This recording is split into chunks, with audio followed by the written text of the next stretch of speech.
mental health experts call toxic masculinity. Research found the underlying cause for could-be masculinity contest culture. Toxic masculinity, we've sort of heard this phrase popping up. The phrase has gained a lot of attention recently, especially with the Me Too movement. It's showtime.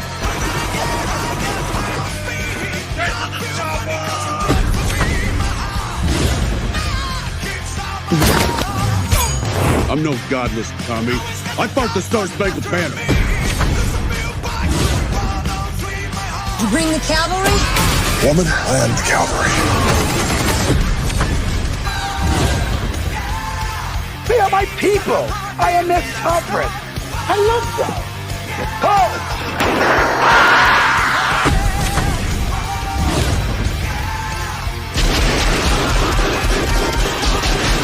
Welcome to the party, pal.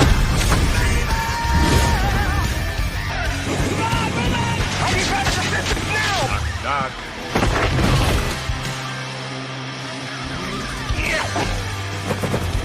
Stick around. What's going on, everyone? Welcome to episode 53 of Masculine Mondays. We're here to talk about a 2014 movie called Fury as we land on 5/25/26, Memorial Day. Shout out to all those who have served, who have given their lives, and that those have protected us by giving theirs to enjoy the internet and to enjoy live streaming in a matter of sorts. And you know, whether there's good verbatim and bad verbatim here that just gets discussed here. But we talk about the good stuff here. We talk about why masculinity in cinema is important, and what better way to showcase it based on a war movie. And I understand that everyone can't watch war movies because it might hit too close to home, or if it's too much realism, too much of the matter of fact that people die. Yes, people die in combat. If you've watched this movie, then you understand exactly what I'm referring to. And there's plenty other great examples of war movies out there. Last year, we discussed Saving Private Ryan, not Saving Ryan's Privates. That's an entirely different movie that will not be discussed on this channel. But some of you might have watched it. It goes. Just kidding. But yeah, as much as I could talk about this by myself, it is better to discuss it amongst people who have a similar mindset, who understand and ask the similar questions of, you know, what is aspiration? What is affirmation and inspiration? How do those things apply to masculinity? The masculine traits that these characters have. That's what we discussed here on Masculine Mondays. There's going to be a description below that has the prelude of why masculinity in cinema is important, if you want to check it out as a precursor to the show. But tonight we have Mr. Blue Collar Loser, Mr. Rona Crusader, first time here at the channel. Oh, yeah. And then other boss man, Emperor Goodwin. Gentlemen, how are you on this Memorial Day? Even cut my hair like Brad Pitt, so. Yeah, Blue's got the Brad Pitt hairstyle. Oh, yeah. I do remember wanting to do that at some point too. Because I think around that same time when this movie came out, I did have like longer hair, and I was like, maybe I'll cut my hair to the same style as Brad Pitt as Wardaddy in this movie, and then it'll just have people call me Wardaddy Nick. But it didn't happen, so you know. Listen, if you want to call me Wardaddy, that's completely fine. I will accept that. You Coincidentally, in college, my nickname was Whordaddy, which is very similar. Yeah, the other one is completely different. That's a bit different. I mean, there was still combat involved. Come on now. Right? Yeah. There were. Sometimes you got to give them the pimp slap. Things were getting fired and smacked. Oh yeah. Oh boy. Yeah, Nick, I think I watch this like every 2 years. Last time I watched it was with a friend of mine. She's like, wow, this movie's fantastic. I know, talking to Goodwin, he has some criticisms about this, but you know, to Ronan and love it. With Goodwin, it's hard to war movies and documentaries because he's there and he's always, you know, checking the historical accuracy. It sucks. Yeah. I mean, it's really bad when I'm watching like the old Gladiator movies and I'm like, that's not right. I was there. I know. Yeah, I know. I don't remember there being sharks in the Coliseum. Yeah, in my Italian heritage. But you know, hey, Ridley Scott likes to ruin things. So, well, it's much like escape hatches in Sherman tanks. Right? Yeah. Load of shit. Wait, what? What the fuck? Yeah, there are some interesting non-historical accuracies. Choices were made. Yeah, in this movie, which you know. And I agree, Chris. Like, I last watched this movie about 2 years ago. Yeah. Before I started doing anything on YouTube, I just had a regular old podcast, and this is one of the movies that my friend and I talked about because it's just it is like, again, like historical inaccuracies aside, this is a good movie just to talk about because of just the there's a lot of great things about this movie: the cinematography, the acting, the dialogue, the certain scenes obviously hit really, really hard, and I kind of just honestly forgot, but I was reminded like the scoring in this movie is so well done that it just creates these tense moments that it kind of sucks because like there's certain parts like are great for clips or not, but then I was like, oh yeah, that's right, David Ayer did this movie. The same guy who did the Suicide Squad. Yeah. And remember there was this like Suicide Squad that released the David Ayer cut, and they were like, this is never getting done. But obviously, like David Ayer's done some interesting movies between U571, Training Day, like, writing those movies. The original Fast and the Furious movie, SWAT, Street Kings, End of Watch. Like he has this style. Yeah. Even like I remember Bright. Bright was that one movie on Netflix, I think that was with Will Smith and what's his name, Joel Egerton. Like it was like a fairy kind of thing. Yeah, with like an alien. It was an it was a fairy tale kind of storyline where like orcs and a bunch of other fantasy creatures living in modern Los Angeles, basically. And he did the Beekeeper, and the Woken Man. So he's got the Jason Statham.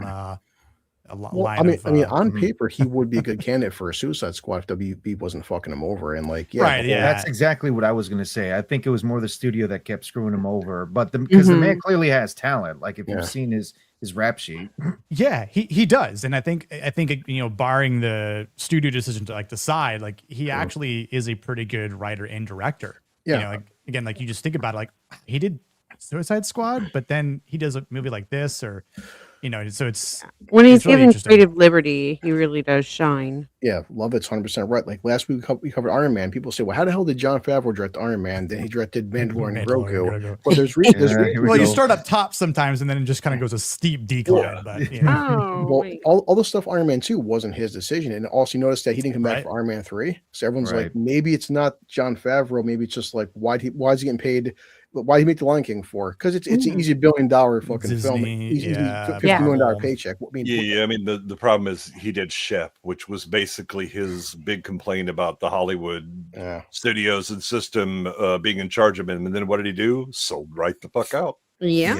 Everyone's got a price, man. You gotta have that money. Yep. He saw the doorway into the club.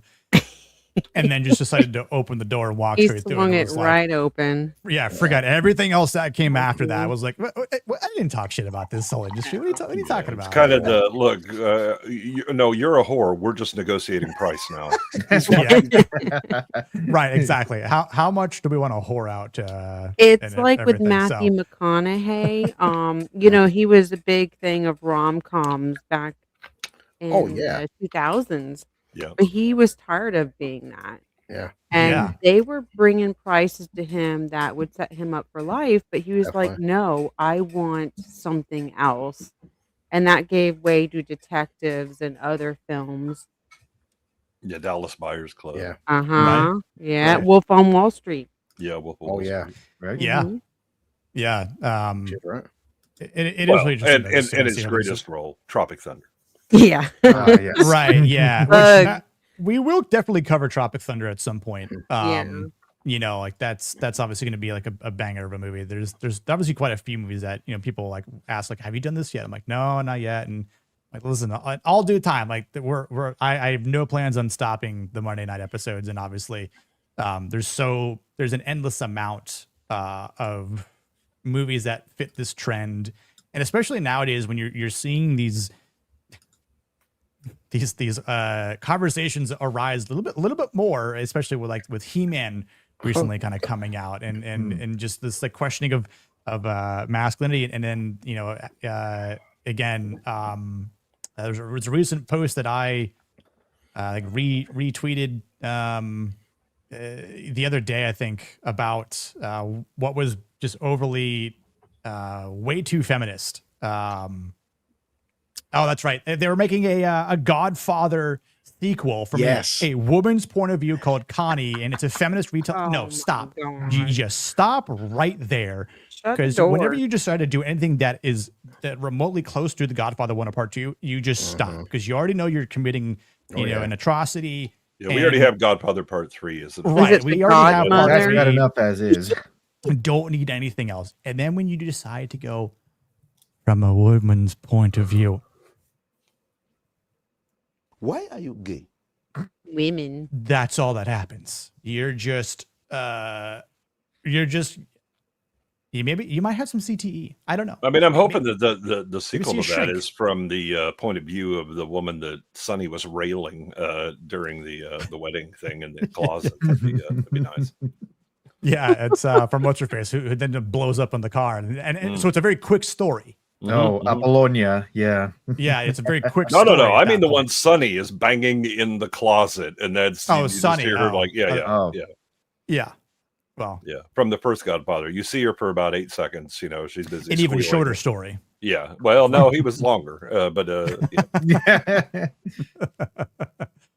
Oh gosh. But again, it is great to talk about a movie like this. Again, we usually try to align some sort of thematical movie that entails masculinity with the holidays. Like we did Hacksaw Ridge for Veterans Day. So we'll do something else again for this coming Veterans Day later in November. But was very much looking forward to doing this. And again, it's just there's some great moments I cannot wait to talk about. So yes, say what's up to some of the folks in the chat here. Appreciate everyone taking their time tonight and just again spending with us. So really do appreciate that. Isaac couldn't be here tonight, but hail to you, my friend. Hope you're doing well up north. Roman of the Empire. I'll be on Roman show in the near future, actually. But shout out to you, Roman. Hope you're doing well, my friend. And then we've got OG Jake Daddy Martin. Daddy. Happy Memorial Day, men of distinction, women of substance. Yeah. We hit our woman quote on the show. We've got. I am. Yeah. I'm just here in open spirit. Rio, hope you are doing well. I am doing well. It has been a fun, jam-packed weekend, but I'm here. So, Proctophile, what's going on, dude? Douchebag. Are you obsessed with this movie? I'm just kidding. I had to do that. I'm so sorry. I haven't seen the movie yet. I've just heard a lot of things, but it is on my list of things to do. So, Beans, the musical fruit. She's been posting in the Discord from the foods that she's been cooking. So, hi, Beans. Yeah. Oh, it's war. You feel that? It's war. Right. Dude, John, I don't know. This might be John Bernthal's one of his greatest movies that he's acted in, but it might be one of my favorite at least. Yeah. Like, I know he definitely did sell his character. Oh yeah. Yeah, it's certainly it's the movie that he's the most attractive in, I think. He's not a piece of ass in this movie. Come on, man. Yeah. I mean, he's got by far maybe one of the best names. Oh yeah. Oh yeah. Out of anything he's ever played. I mean, a word like coon-ass. I mean, you can smell AI, that name from here. You can smell that name from here. Yeah. Yeah. Yeah. Listen, YouTube, don't be getting mad at me because I just quoted a name from a movie. If you're AI, you should do your own research. It sounds better in the original Klingon. It does. Well, speaking of it's smells, kuraz. the whole I actually shy in this film, but the whole hey guys, I'm method acting. I'm not gonna shower for 6 months, and we're all gonna sit in a hot, sweaty tank and all damn day. And his co-stars are like, bro, yeah, and the Bovington Tank Museum is like, not in our tanks, you're not. No. Kojo, greetings from North Carolina. Hope your Hurricanes win tonight and beat those Montreal Canadiens, because we can't have another Canadian team winning the cup. It's just how it's going to be from now on. Yeah, and Waylon, we were waiting for this. We were kind of just chatting backstage. We're like, we got to wait for the cue. saw the queue, and then we started. So appreciate you kicking us off here, rightfully so. Hope you're doing well. In the loveliest of Sherry's, the new and updated PFP. Yes. Love that. Hair's looking all sleek. Hope you're doing well, dearie. Bootzilla. Hello. I saw some Godzilla -1 Funko Pops that they were releasing. Ooh. I'm not a Funko Pop collector. Not really. Like I don't hate them nor like them per se. But you know, it's more Godzilla merchandise that hardcore Godzilla fans can definitely purchase. It always bothers me that the box art is better than the actual Funko Pop. Yeah. Probably the only bit of Godzilla merch I'd never touch with a 10-foot pole. I'm going to be honest. It's like, it's Godzilla. I absolutely love it. I mean, like, well, I'm prepping the damn thing right now, but it's a Funko Pop. Sorry, just keep it far away from me. Yes. Yeah. Actually, yeah, went to go check out Brendan Fraser's latest movie, Pressure, to celebrate Memorial Day. Definitely recommend it. Yeah, the trailer. All right. The trailer looked pretty decent. I'm not gonna lie. And I'm just glad to see Brendan Fraser getting more, more roles again. Yeah. So I do want to check that out though. Yeah. Maybe for a future conversation. I'll probably see this week. Those look good. The trailer looks interesting.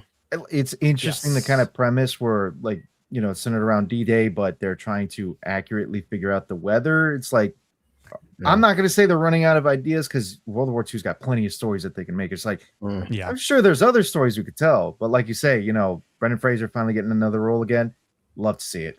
Mm-hmm. Yeah, it's an interesting choice for a movie to go with for a plot, but we'll see how it goes. If he's playing the guy that I think he is, if he's the American that they actually brought over, so that guy got flat out fucking lucky, because what he did is he decided to do. He was like he could just see patterns in numbers, right? And so he basically did like this statistical analysis of X number of days, this is bad weather and this is good, which is not how weather fucking works. But that's what he did. And he was like, no, there's going to be like 2 days open, June 6th and 7th. And the weather guys were like, no, you're crazy. And I mean, he happened to be right. But I have a funny better thought. be lucky than good. They should have got Jim Cantori on the scene. You see Nick in the chat, Gord said, so Fury did reasonably well at the box office. I'm glad it didn't tank. Oh my god. Could see that earlier. I'm actually looking forward to seeing all the puns that Gord picks out with this one. Well, we have a character called Gordo. That's true. Yeah, dude, Jake, I remember seeing this one in theaters too, and I was like, this is a great movie to see in theaters. I remember I think I saw it in IMAX too, which was worthy of the sound design. Yeah. So nice. I mean, not like in theaters, I didn't grow up with too many tank movies. I mean, Saving Private Ryan had a couple of tank scenes, but this is all these tank action sequences, at least for me, were like, I've never seen anything like it at the time. I mean, there was literally a movie in the 80s called Tank. There was? Yes. Oh God. Stripes had a tank in it. And an urban combat vehicle. Tank. Of course you would know that. Yep. Yeah, it's got James Garner in it. Hello. Another film. I know if I'm going to watch you. So I never heard of it, Jay. There you go, Blue, for another Tuesday movie. God damn it. Yeah. Okay. So Wayland agrees. The costumes are really good in this. U.S. troops in 1945 were described as an army of tramps. Well, the way a lot of them were acting, it definitely seemed like it. Well, I mean, we kept changing uniform styles, and so you get guys that were in there, had been in combat for like 3 years, so they're wearing whatever the hell they got. And, right. We got Wardaddy Jake coming out here with becoming a member, which hell yeah, dude! Thank you so much for that. And then decides to just go ahead and throw up some gifties. It's like, what the hell? And then proceeds to hit. Too generous. Rio, Blue, Waylon, Ronnie, and freaking Sherry. I mean, that just deserves a straight up roar and sound of applause. Just kidding, I lied.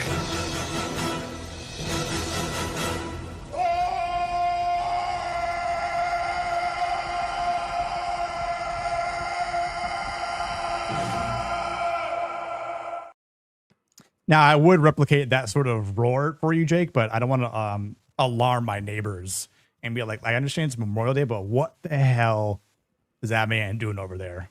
That was actually Jake as he was providing those gifts. Yeah, exactly. Yeah. Jake was just like,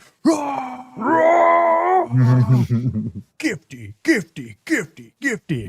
Thank you so much, brother. I appreciate it. Really. Speaking of, I had the chance to watch Conan yesterday, like the first ever Conan film. And for the longest time, I was thinking, God, please tell me Schwarzenegger does the same kind of roar. He didn't, but the movie's still badass anyways. Real good movie. He does other things as a barbarian, which, again, have yet to cover it, but we definitely will at some point. Let's just say, I think we've all been with that witch one time or another. Hey, now. Yeah. Zaxi, our friend from up north. How you doing, brother? I know this isn't a Canadian holiday per se, but you know, True Detective in Wolf of Wall Street, gold. Yes, indeed. Yes. Wolf of Wall Street. Those rookie numbers. Yeah, exactly. Jake was like 5 for 5, Jake. So that is awesome. It doesn't happen often, but you did. I'm just saying, what other Kyle Cornwith? Yeah, I've been meaning to talk to him actually. I've streamed with him a couple times, but put a video on Godfather that really changed my perspective on it. I can forward it your way. Yeah, dude, if you want to forward it to me, I'd be kind of interested just to see what he has to say about it. I don't know if he's praising it or just kind of giving another like view of why it's not that bad. But yeah, there's nothing that's changing my perspective on that. Yeah, I'm like I'm pretty set in stone that it is just a movie that probably never should have been made. I'd have been fine with just being part 1 and part 2 and like that's it. But you know, some sequels are still made regardless of them not needing to be made, as we know there's quite a few of them out there. But Atomic Patriot, what's going on, brother? There he is, my son. Well. And the prodigal YouTube son, the lad that is doing what someone else who shall not be named is doing and is seeing movies for the first time. He's discussing them with an open lens perspective here on YouTube, particularly on Tuesday nights, 9 p.m. You should check it out, Mr. Box Office Brawler. Man, what an entrance! Look at that. Yeah. What's up, everybody? Sorry for being late, man. It's been a day. So yeah, we understand you've been spending all that time with Chris Gore. Let me see if I can maybe slide in here. Yeah, after party. Yeah, totally. We get the sloppy seconds. No, I'm happy. I'm happy to be here. Definitely. Thanks for having me on. Excited to talk about Fury.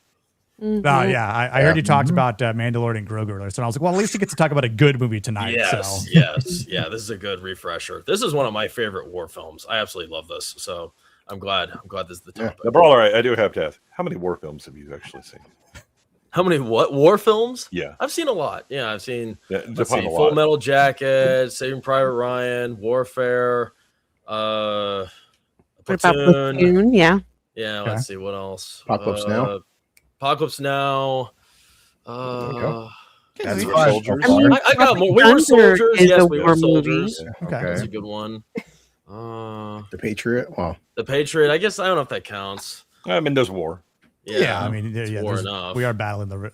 I've seen a lot of like medieval war movies too. You know, I was telling my pops about it. We were talking, and it's just so disappointing that we don't get many like war films anymore. Like, why not? You know, you maybe get one a year. And it's like us guys, we're begging for that, right? I mean, the last one I can remember was Warfare. Yeah. And like, come on. Like that was like small too. I mean, we could get big with this and it's strange. I don't get the climate. To be fair, I mean, we are getting this year the Odyssey, a war movie. That's creating a war. That may cause a war. Speaking of historical inaccuracy, you know, with Goodwin over here. We're like, hold up. I saw Homer, and this shit ain't it. No, stop it. Didn't read it. He saw it. yeah. Well, it's because he was telling it. I mean, there wasn't no written down at that time. Come on. Last time I checked, Achilles didn't look like that either. But hey, you know, wow. That'll be crazy if she is Achilles. This is going to be a war of attrition, I think, with this movie. Whenever we see it.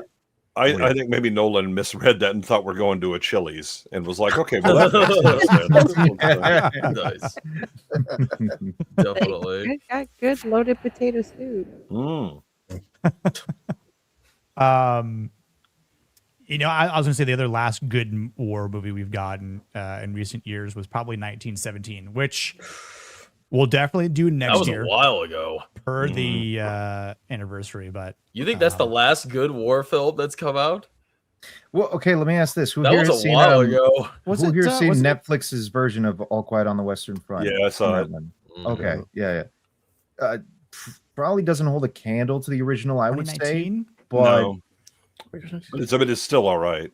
Yeah, I think I kind of enjoyed it. They Shall Not Be Forgotten, the Peter Jackson restoration of World War One footage was really good. Yeah, I mean, They Shall Not Grow Old. Sorry. I mean, Jackson, 1917 was 2019, so 7 years. I mean, yeah, Warfare's not. The Western film was Warfare's a smaller scale film, but yeah.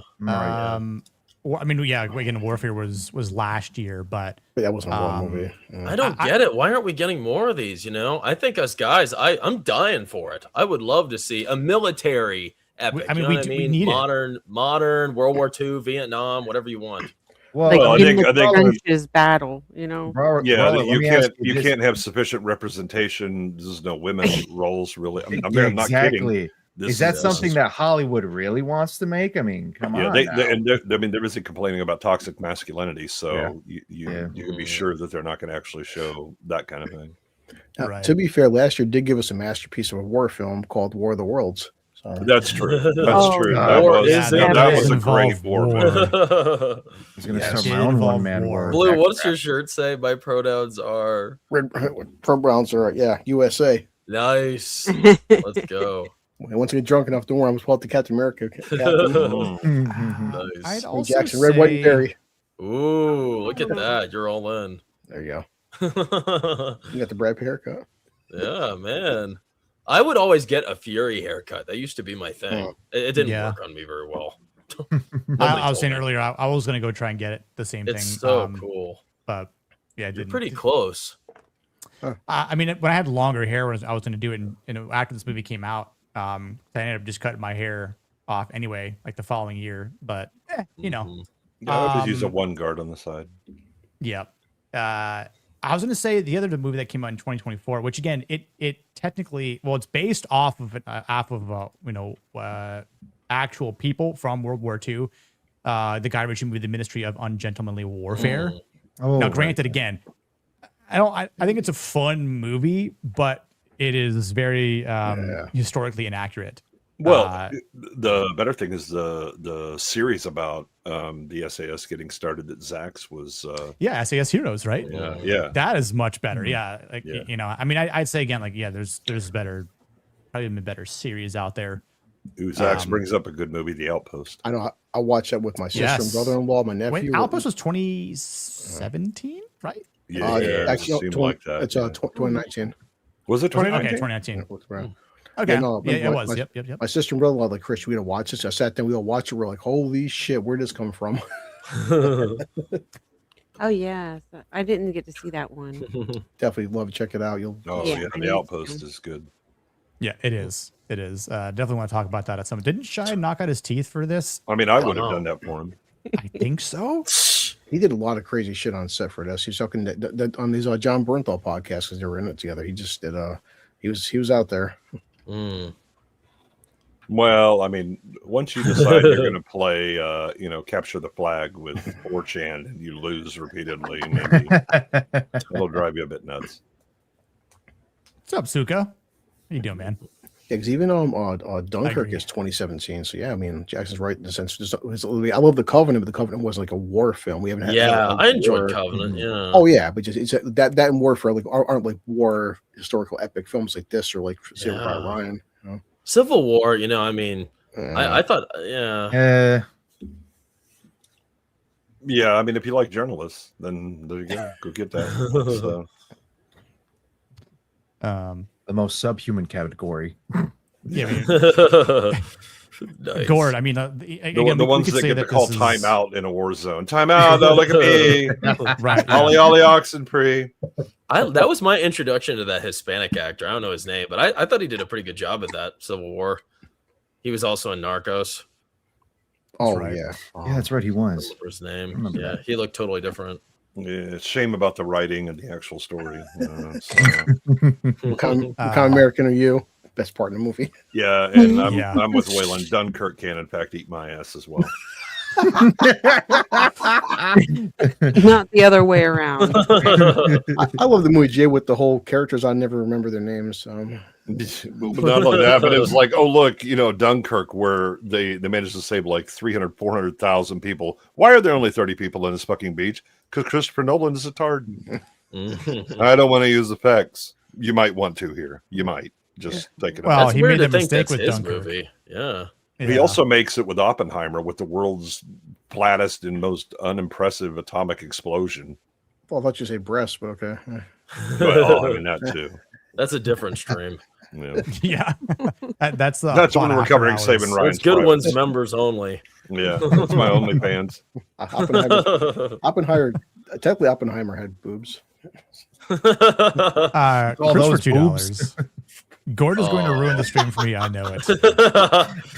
Sounds I about can right. feel it in my bones. There's a gourd of a chance, aka meaning fat chance. Uh, I'm referencing Suka's Gordo. gourd is Spanish for fat. Mhm. oh yeah, Gordo. Mm-hmm. I was watching him mess with Jackson in his chats, his streams too. Huh? He's always in your chats too. Oh yeah. Yeah, always dogging. What's up, Wayfair? Yes, appreciate the Wayfair, likes good and one. subscribes. Subscribes. Yeah, we're closing in on 1K. So Wow. There we go. in the legendary birthday streams are 3 weeks That's where away we at this lose point. 30 or 40 subs. Yeah, we're probably gonna lose some subs at that because who knows what the heck's gonna actually happen. They find out your age, it's all over. No, they find out how we actually act. That's the biggest problem. The maturity level kind of drops a bit because we basically bring light or attention to certain meanings and it's educational. descriptions. It is educational. Blumpkin, for example. I mean, Right. And people like Vex, and Ronan, you don't know what a Blumpkin is? Oh no, I know No all one too well. even- Unfortunately. Okay, well there you go. No one Yeah, we even- were able to teach Vex what that was. It was very good. Yeah. Poor Vex. Never saw this. Don't hate. I reserve the right to hate at all times. This is a free country, Jamma. We know that. Do you hate Fury? Good one. No, I hate Jamma for having never seen it. Heartfelt. Yeah, he does have criticism, Jackson, but as usual, I can't. He's fucking right. Yeah. I love the film too. That's We had fair. this. Yeah, there's like two Yeah. movies. Yeah, that's right. That's exactly right. The Bridge Too Far. No, that is a war movie. Oh, now hold on. It's, Oh my god. I mean, there's some good parts of that, but it's also just let's just trot at every fucking actor we know and whether they work or not. It is crazy that Nolan is the only one doing the epic. Like, why isn't any? Oh, and Denis, right? Denis Villeneuve. But I mean, that's just Dune movies. Nolan's doing the epic fail right now. The epic fail, Grady's yeah. doing. Epic fail. That's more accurate. Yeah. The Odyssey, no Homer. Yeah. Well, I think the problem, Jackson, is because right now with everything going down in Marvel tanking left and right, it's getting hard to like, hey, listen, I need money for a $300 million movie that isn't Marvel or Star Wars, and we also have like how the last Indiana Jones did the box office, so like. It's hard. It's hard to get these. Who wants to fund something that isn't Avatar? It's the issue. They're shooting themselves in the foot, anyways, with a lot of the not just casting decisions, but writing decisions, story decisions, everything that they're doing. And then that's when they're kind of left out there holding the bag, wondering, well, where's it all going wrong? Like, where's the funding coming? So, like, where it's going, and you know why it's not coming anymore. Come on. Yeah, I mean the biggest problem is that so Hollywood has kind of stopped accepting spec scripts, which is what they depended on for so long, right? And so you get, I want to make a movie. Oh, who's making it? That's what they care about. Not could I see the script? No, there's no script. No, we don't have that yet. Well, then what the hell are we talking about? Yeah. Oh man. I agree. Warfare doesn't now like Dunkirk. Oh, I agree. Yeah. Yeah. That's true. Yeah. And like, I'm not sure Jackson has seen it yet, but like we talked about earlier, with Proctofile, with Obsession, Love or Hate Obsession. Yeah, he hates it.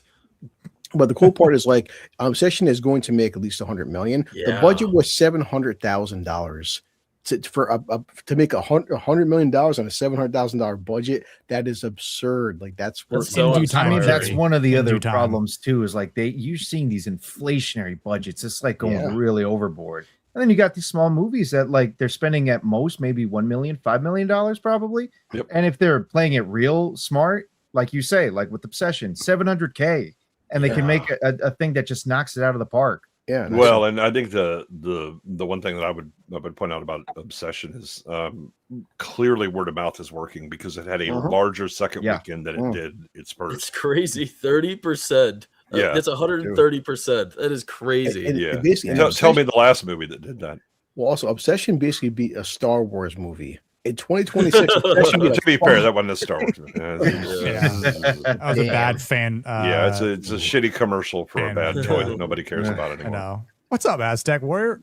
No. What are you doing, bud? And then he's like, "Oh, I'm just gonna become a member, dude." Oh, look at that! Right. Hell yeah, That's just the man. Yeah, he is. He is. Yeah, absolutely. Nice. This one. No, I'll tell you. Here's a war movie for you, box office brawler. Come and See. Oh yes. Haven't heard of that one. It's a Russian movie. Oh, yes, indeed it is. And I will just might warn want you. To put on your big boy pants to watch that one. I will forewarn you. You're gonna need a pillow with you once it's over. Yeah. It's like super gory or something. No, it is traumatizing. It's less so you about can the hug it factor. and feel safe, basically. It actually has no rating. It's considered a war/horror movie. It's not rated. Man, 1985.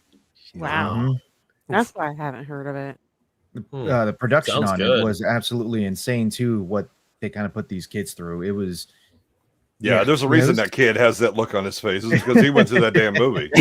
goes through the whole production of it. He comes out like he's aged 30, 40 years already. Yeah, man. The whole when you smoke. What is it called again? I'm gonna look it up. Come and See. Come and See. The best part is too, you can even find it free on YouTube. They actually have it it's on available. YouTube. Oh, we lost Blue. Hey, Gordon. We lost Blue. So yeah, Asset, this one. This one's for you. Hold on, we'll play a clip. Hold on. There we go. Dylan, you son of a bitch. Yeah, flexing for Nice. Memorial Day. All right. What do you say? There's a Yeah. Yeah, right. Good night, folks. Oh boy, We're done. where does he come up with this stuff? This is why I drink. I already had my drinks earlier. Yeah, I don't know if you know, but Gord has Tourette's, but it's a very specific kind. He plays this game. He does it on purpose because that's why I'm on camera for. You can see my facial reactions. The deeper I do the game same goes. shit. If I see Blue on a panel, I was like, all right, the job is to make him. I've had twice. I turned my camera off. I must because of break Jay. you. One time Jay had me I was actually crying where I turned my camera off. That's good. That's great. I always love the look on Jackson's face when I'm in chat. He's kind of reading along, and you just see a look on his face like, oh, and I was like, oh, that's he got mine. Here he comes. Used to go in like Palpatine. Yeah. Do it. Do it now. Do it. Read my text. You say freaky stuff sometimes, man. I'm like, I don't know about this. That's how I know that you read my chat because Jackson gets that confused. I still read your chats. I read your chats. I respect you, good one. You're curiously aroused at times. You're not sure what the hell you're supposed to do. Sometimes you can look at me and I'll look at it and I don't respond immediately, but I do react to it. Yeah, I was like, oh, I saw that. Yeah, he saw that. The subtle shifts in his face and everything. Yeah. Like, eyebrows will kind of raise and the eyes will get a little what? Oh no! Like what Jackson says, I respect good when I actually know it's actual fear. Yeah, fear, deep fear. Gosh, oh boy, You'll have Glory me is doing my great. Just don't darkness tell. laugh, Blue. Oh my god! Just don't tell people I watch holes after it. Glory. Oh god. Well, boy. Have you guys started talking about Fury yet? What? No, we're doing intros, reading chat. Just seeing how yeah, people you got to are go doing, through chat. Yeah, but We're just busting balls right now. yeah. I mean, we gotta be This thankful might for being able take to bust people's balls that We we're see, alive Nick, to do so. Nick cares about his chat. This isn't Tuesday nights at 8:00. Like, Yeah. I read every single chat in my thread. Yeah. Oh my gosh. Unlike some people. Jackson's an You hour talking in about going, me? okay, I guess we should get on this chat now. I get to the We feel chats, like bro. it. I just want to get to the substance first, and then I get to the chats. You know what I mean? I do. Yeah, and then- try, I will I not try name. though. You're like I'll an not hour name late names. on the Bad. response. That's the first time I've been called out for that. It won't be the No, last, trust me. All of you are loved. All of you are loved. If you're here and I'm calling you out, I'll definitely call you out. But if you're not here, I won't talk about people behind their backs. That's good. I respect that. That's how you do it. I have no problem talking to someone face to face and saying, "You don't read my chat, bitch. What's wrong?" That's right. Yeah, yeah. Step up. You Yeah, got to do step better, up or step Senator. out. I have a hard time mingling the chats when like you're talking about certain stuff. I'm not very good at that. it takes That's time. why you solve all that shit right up front. Then you get into the movie. Exactly. Yeah.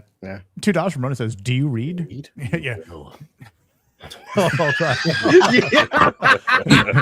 You will now. Thanks, Batfleck. I mean, thanks, Zack Snyder-ish. Yeah, you're cross. Yeah, I like Batfleck. Yeah. Yeah, I mean, He's a dog. we got one of the good way of arguably the putting it. best Batman good way. scene close to the comics. So, but yeah, Fury, Oh, not Dust Nick Boot. Fury. That's a Fury. I like this Um, shot. It's a really good one. Mhm. Yeah, it definitely, I think, encapsulates their mindset in terms of what they're kind of set out to do.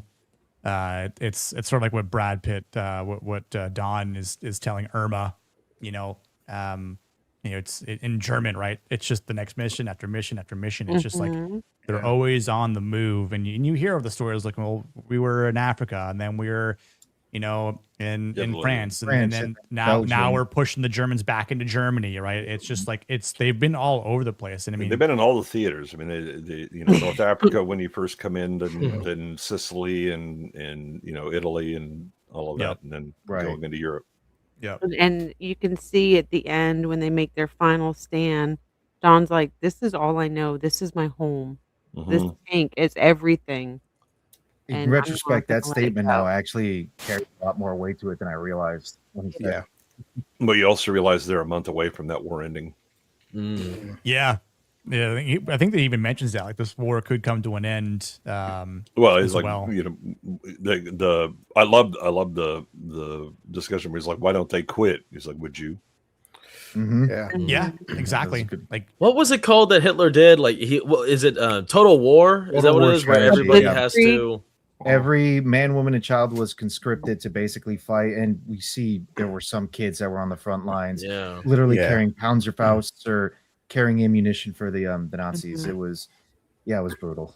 I'm sure Nick Yeah, probably. the thing is, he declared that a lot earlier, and Yeah. it was during the bombing campaign that they decided to declare total war. Yeah. Right. That's a great, powerful scene. He's like, oh, that was just a kid. Yeah, you see what a fucking kid can do. I don't care if you see a baby with a freaking butter knife in his hand, holding his mama's tit in the other hand. You shoot you shoot that baby, and you're like, that's brutal as fuck. But also, you got to do it. Like they're not happy about the fact that that's the case. But oh no, it's like what Kunas says later onwards. This is war. yeah. Yeah. This really is the contrast between people who have been in war and understand the mindset you have to have in order to succeed, not just stay alive, but to succeed in the job. To finish the war, you have to make the enemy surrender, whether that's killing or anything else. But then you have someone who's brought in who still has a civilian mindset. Well, what was Don? Still has all of the morality of a civilian. But you're in the wrong place for that. Sorry. What was Don telling Norman earlier? Like in one of the earlier scenes, he was telling him ideals are peaceful, but history is violent. I think it was the statement, right? Yes. So he's like trying to get it like cleared into his head that you're here now in the suck.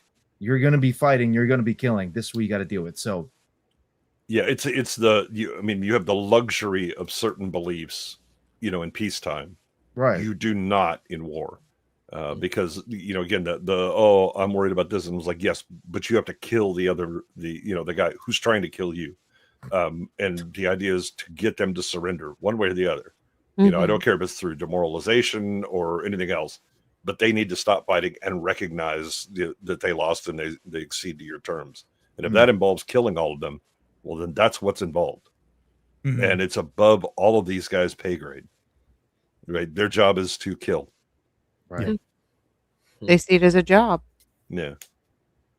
I mean, I was recently watching a World War One documentary, and it was talking about Pershing, when he had to dress down some of his officers and explain to them that you guys have you really haven't been in war, and you trained up all these troops or whatever. Your job is not to save them. Your job is to spend their lives to achieve the goal. Right. That's it. And that's the bloody calculus of command. And it's also kind of the thing that wears on Dawn. That these guys have been with me or whatever, but the job is the job.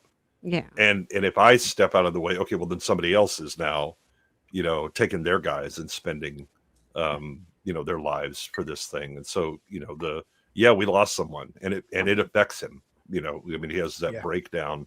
But his job is to get people. It's why he's so rough on Norman, because he's like, look, this mindset you have, not only is it going to get you killed, it's going to get us killed, and it's going to get a whole lot of other people killed. Yeah. You have I have to get your head in the right space. And if you may not like it, it's bullying or whatever. Yeah, it's too bad. I need you to shoot this guy because you've never killed. Yeah. And that mental block will stop you and, or cause you to hesitate and get other people killed. So you have to get over that. That death is a necessary part of this. That killing is part of war. The end. I mean, it gets to a point too where like even the corpses, like they just start rolling over them in their tanks and everything. Like it's the idea of death is just a part of what they're living through now. It's no longer something that's important or sacred or anything like that. You just go through with it. It's part of the job, as they say. Well, and the other thing is, I mean, if you talk to guys who have actually been in combat, it's certainly World War II, where it's not, oh no, I'm going to go back and oh, I'm only here for a year, or I'm going to go in R&R. No.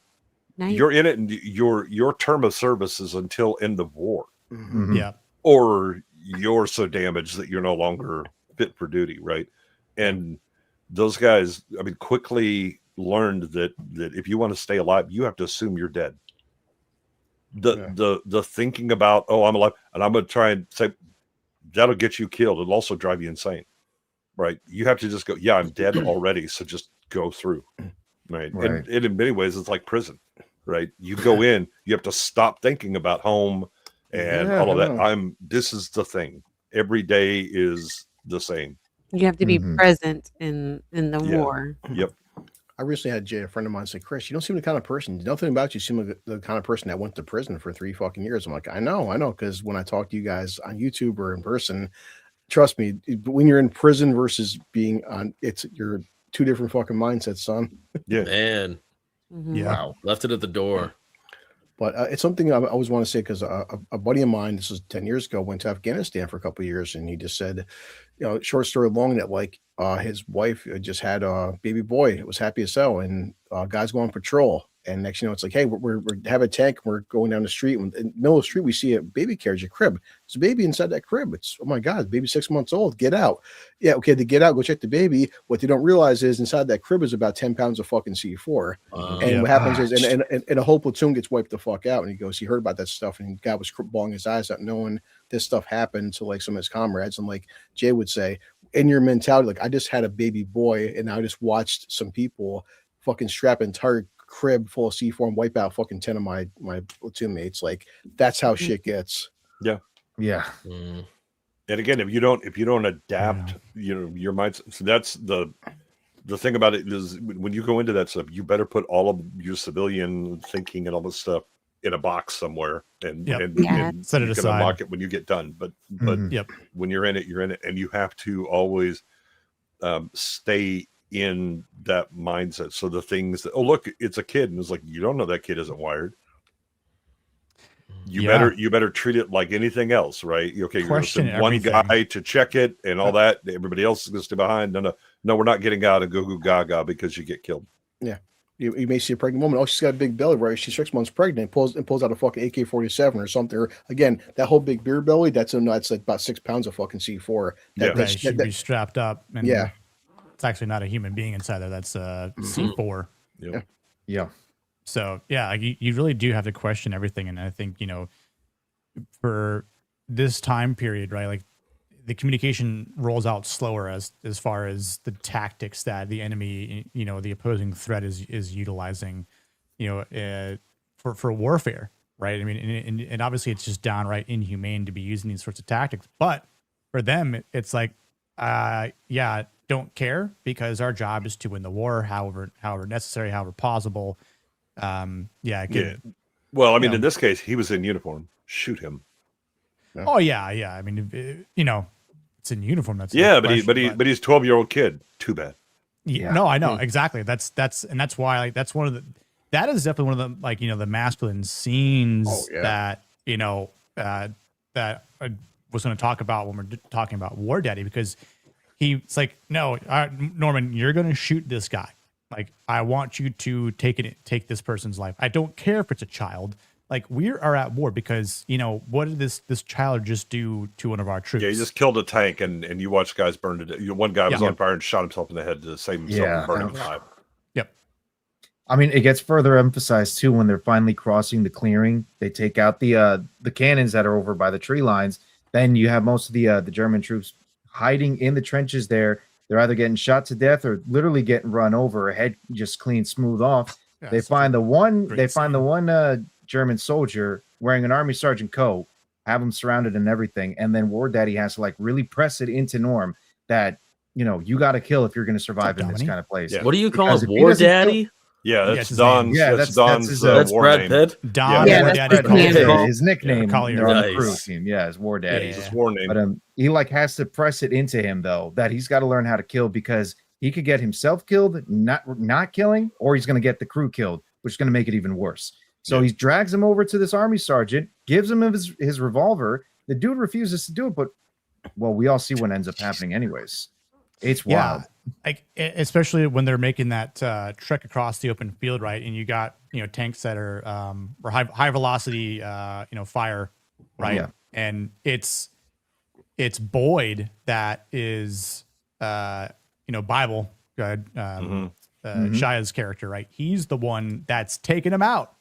Yeah, guys being an ace in the hole, they're just taking out the threat, and meanwhile Norman's sitting here like, I'm out of ammo, I gotta get, and then Gordo is like, yo, you shoot him. It's like, I'm looking through the scope, I don't see anything. Yeah. I thought they looked all dead to me. Are you a doctor? No, so shoot him again. And he crashes out, right? Norman crashes. I was like, takes off his helmet. I was like, I fucking hate there. And Wardaddy is like, if you're gonna go on a rant or throw a hissy fit, turn off fucking comms. Turn off the comms. Yeah.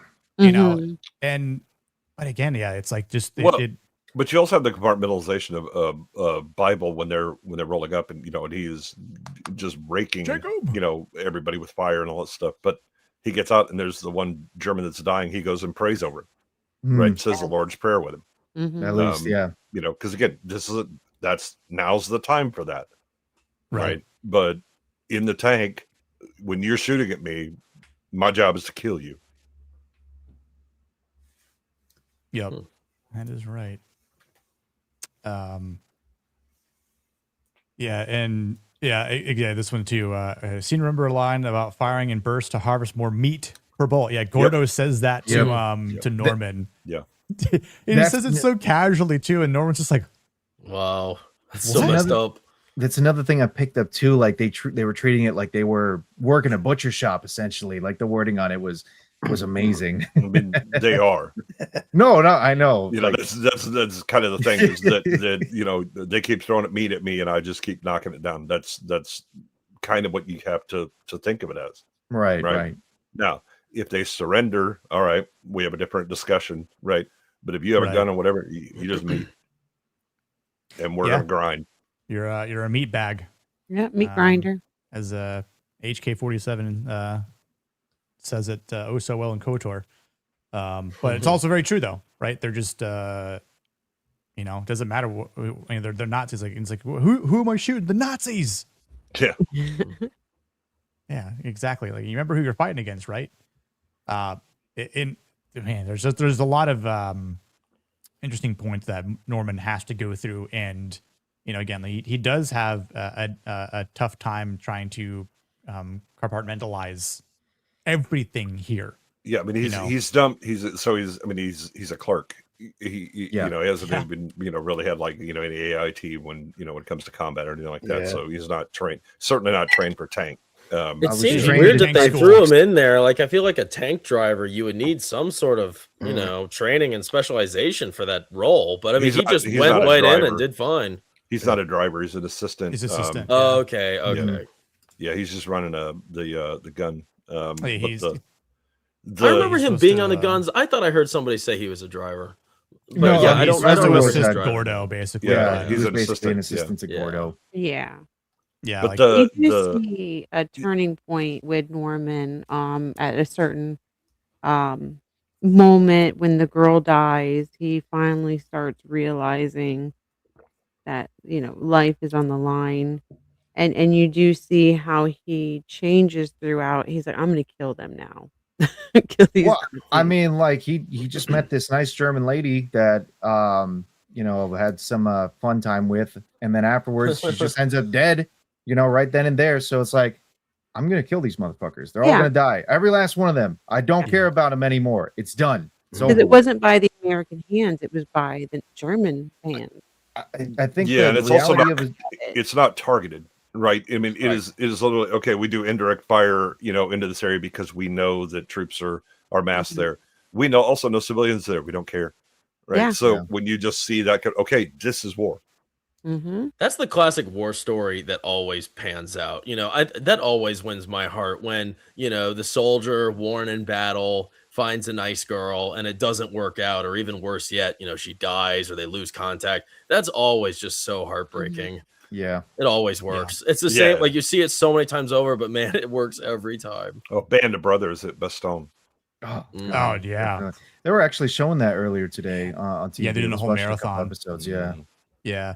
That's something we've talked about. Goob and I have discussed about potentially trying to do on Monday nights, even though it's like that'd be a good stream series. Yeah. Like, and we'd probably have to break it up into parts. So like we would more than likely probably have to dedicate a solid month into doing, or at least a couple of episodes. I think Band of Brothers, in my opinion, I think that's the best war title of all time. I don't think anything comes close. None of these movies, no other shows. I think that's the top.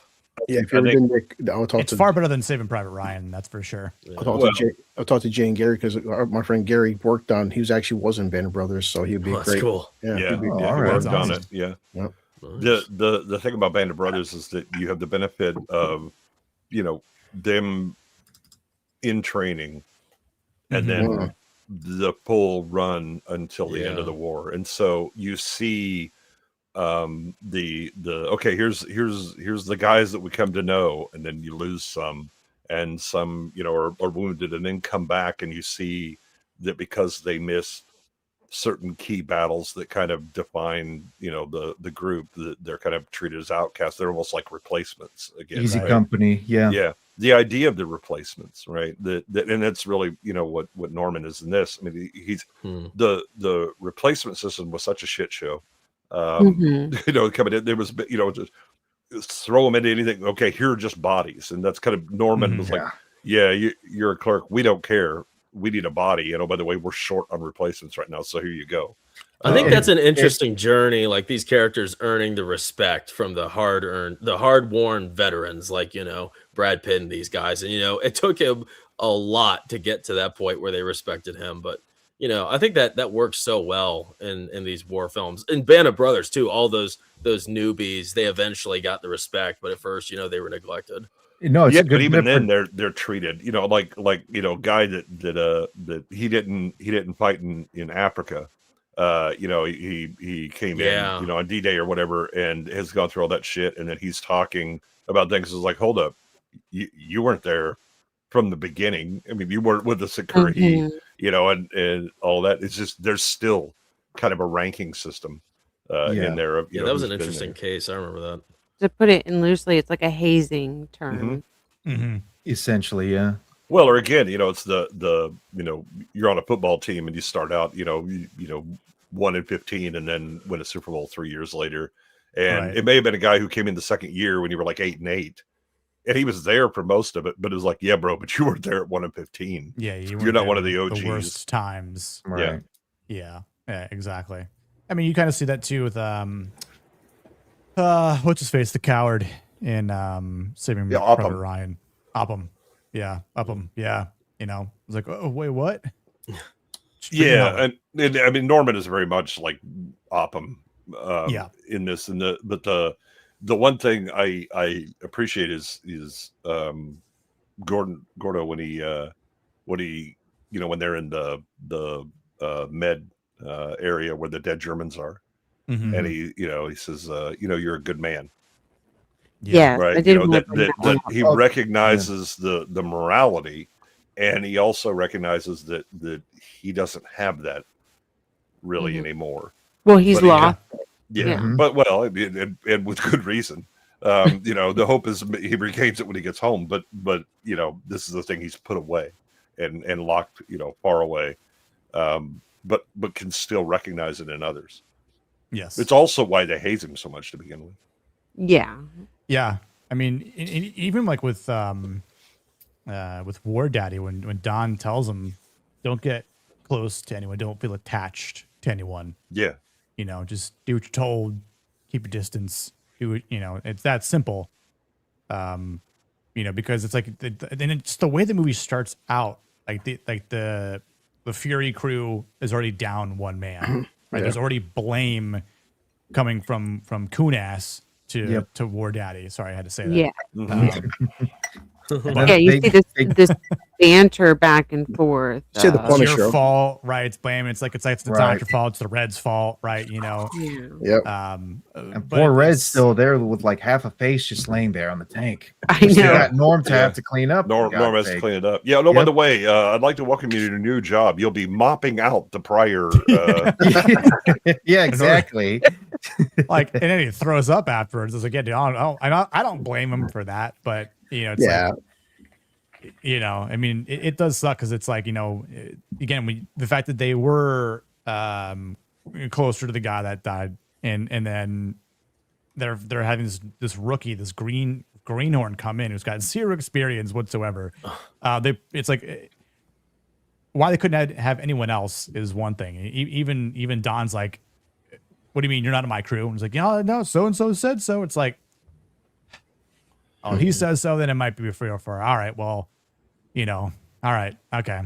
Get it's kind of insulting tank. throwing this guy who doesn't know anything in the mix with you guys. I mean, they've been through the shit, and then you're throwing some newbie in there that really doesn't have any sort of, you know, skill or talent. And you know, these guys have learned a lot and they've become warriors, and you just throw this guy who's a level 0 in with these level 50s. It's kind of insulting for them. Like, you know, we deserve better. The last guy was great, and you're giving us this. Like, come on. Yeah, I mean, but that's the nature of replacements anyway. I mean, even if you trained, you know, went to tank school and all that stuff, they're going to treat you the same because you don't know your ass from your elbow when it comes to actual combat and the realities of that. And the understanding is that all of them had made it from Africa up until they lost this guy. You know, towards the end of the war, and so that's why they're really the bond is strong, taking it hard because of like you know, and you know, Wardaddy, because you know he's protecting his men, you know, he's keeping them alive. That's what he's trying to do, but he's failed. See, there's some untapped potential. Come on, give us World War II film set in Africa. I've never seen one. That sounds great. I'd love to see it. Patton starts out in Africa. Okay. So yeah, Starts Patton off, starts out yeah. there. Well, same thing and with there's, and there's plenty of things like on the British side with the desert rats and Valkyrie kind of does the same thing where they start off in Africa, but that's on the side of the Germans. But like again, yeah. it Well, starts off- Rommel, the Rommel movie. Oh, okay. It's all about it. Yeah. Dude, yeah, that scene that Gordo they're at the dinner table and he's like, he goes, you know how you make, you know, you go like this to the horse with your friend, and then you Make shoot your him right in the friend? head through the spine. Yep. It's like That's all we were doing the rest of the day was just shooting down wounded horses. Yeah. Well, and I think I love that line, and like, again, just a good delivery. It's like you know, it's like you see just miles of dead things, and you know everything's on fire. It's like your eyes see it, but your brain isn't Can't register comprehending it. it, It's no. not registering it. Yeah. And it's like you don't know what you've seen, right? I mean, even when in the beginning, when Boyd's telling Norman,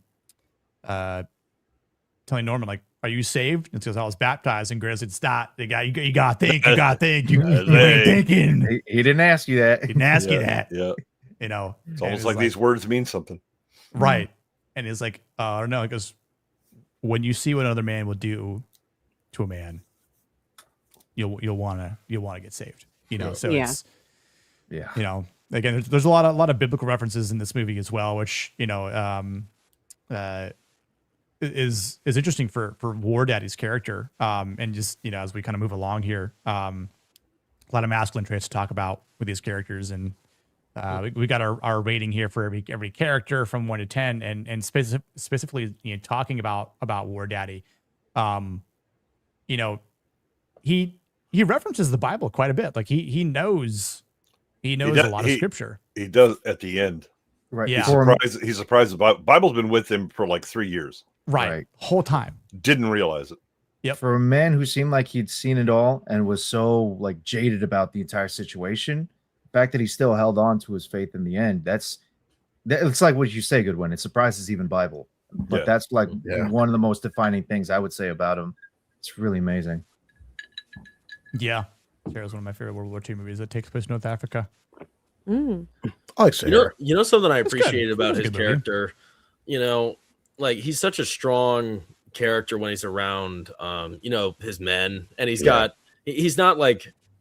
not a douche. I mean, he's very level-headed. He doesn't like, you know, he doesn't blow up. He doesn't have like a temper. He's really level-headed most of the time, despite, you know, the situation. And I think what's really touching about him is those really quick moments where you see him reflect and sort of get emotional, but he's not like real dramatic with it. He's not crying. He's holding back the tears. And they just beautifully weave that in just throughout the film. I think we maybe see like 3 or 4 of those moments. And it just reminds you that this guy is human and he's feeling all these terrible things, but he does such a great job masking it. And when he has those vulnerable moments, it feels real, you know. It feels like it doesn't even feel like acting. And I was just really impressed by his performance with that. And that's what really makes it for me and makes me, you know, so inspired by his character with how he's able to kind of put that aside to be strong for his men. He has to be stoic for them, you know, considering that he still has to lead them. He has to, present that level of stoicism because they're still in the suck. And obviously they'll try and get through it as much as they can, or, you know, probably die trying, but you know, he still needs to present that united front to the rest of his men. Yeah. He has to have the ability to command them. Right. And so if you're emotional and if you're panicking or if you're getting loud or whatever, then nobody's going to follow you because you're unpredictable. We don't know, you know, half the time you're yelling at about piddly shit. So we don't know when to actually take it seriously when you're yelling. But you know, when you have him with like, you know, Norman after he gets, you know, with the shooting and he comes back and he says, Norman, I haven't seen you eat. And you know, I was thinking you better eat and you better have him eat in front of him. Yeah. But it's very calm, understated. You know, it's like, hey, you know, here's the deal. You know, we're laying out, or you know, but also if he raises his voice, it gets the attention of his men. They understand. Oh, okay, now this is somebody is fucked up. or somebody really needs to get on the stick because they're life or death matter. Yeah, Mhm. they're failing. He's real matter of fact about the whole situation. Yeah, and he's learned, and again, he uses the if I have to raise my voice, it's because I have trained you to understand that shit is real. Right. You need to listen. You know, I mean, when Norman is throwing his hissy fit, he's just very calm. He's like, if you're going to do that, turn off your comms. Right. and just roll him. But then you also see him, you know, he's pulled out. One of his men has been with him for 3 years.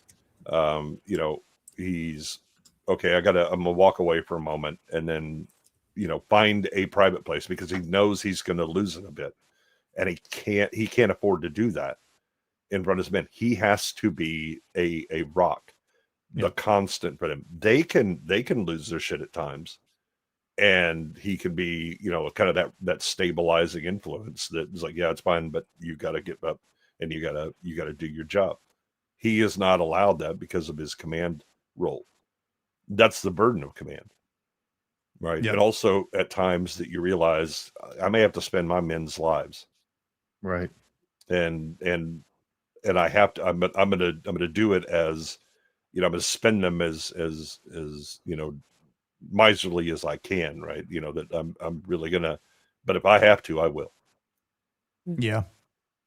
You can see more of his character too when they take over the city and all the soldiers are engaging in debauchery, drinking, blowing up stuff, you know, having intercourse. And he goes and he finds these two women who are hiding out. And instead of just throwing them out to the wolves, he has this like moment of quiet reprieve. And he's in a way gentle them. He bargains. He's like, here's some eggs, here's some cigarettes. Let's just like have a normal moment where he can kind of like go in and reflect, and you can see how he's talking to the woman and the younger girl, and he even tells Norman, hey, you know, if you don't take this girl in the bedroom, I will. I'll do it. That's Yeah. Right. I'll do it. I mean, it even gets to the point too when the rest of the crew finally come into the apartment and they start acting their usual rowdy selves, especially Kunas. Like he has to try and keep them in check, not because he's taking, not just because he's taking charge of the situation, but because again, this little moment of reprieve with these two women, like he's not going to let them ruin that and let them be thrown out there into the streets as well with the rest of the GIs that are, you know, basically horny and violent. Right. And you could feel that volatile change too. You know, they're sitting there, everything feels copacetic at harmony, and then bang, bang, bang, bang, and it just all kind of just falls apart. And you have to see Don, you know, as a leader, kind of coerce them, and he does let them act out because they have all of these pent up emotions, and again, they do feel left out. Like he took this young buck that's not really part of their crew to have this kind of moment that they desire to have. They want that normalcy again. Yeah, but they don't. I mean, that's kind of the point. What they want to do, they feel like Norman is being treated special, and he is. Yeah, because he can appreciate okay, we're gonna have a moment of peace, you know, and normalcy and all of that, right? Where the other guys are just venting and blowing off steam and showing the red ass. But you see that very peaceful moment when they come up, the mood changes and everything gets a threat of violence in what's going on, and you see Don calmly dealing with it until he isn't. Right. When he gets mad and they're all like, oh, hold up. we might want to slow down just a little bit. Back down a bit. Start using our words instead of you know, trying to slow your be roll, an idiot. dude. Yeah. You know, I felt like that was like, you know, it was interesting. He was sort of, Wardaddy was sort of shedding his warrior skin when he was in that apartment, you know, and like I thought it was kind of nice seeing like the physical change when he shaved his face. You know, you saw how clean he was. I mean, that's what he looks like in his normal life, right? And that was refreshing. Like this was kind of an important moment because this movie is just so intense, start to finish, and like having that time to breathe, which is quickly disrupted by, you know, the guys who are still hoodlums getting into the mix, just adds so much so much tension to the flavor. Yeah, you feel him get angry with them as soon as they come in, right? Oh, definitely. But he's the look on his okay. face, dude. And he's like, I don't want to getting, deal with this right now. But yeah, it's like These I'm assholes not again. put entirely up everybody's ass, but okay, and but I'm still going to deal with it. But one of the things that you see is, the burns on his back. Yeah, burns on his back. Shows that they've had a tank that burnt and he got out, but carries the scars from it, and then serious burns. Yeah, and then on his face you see scars that are from shrapnel wounds. And but he shaves and again he's very he talks to the German. No, he's matter of fact.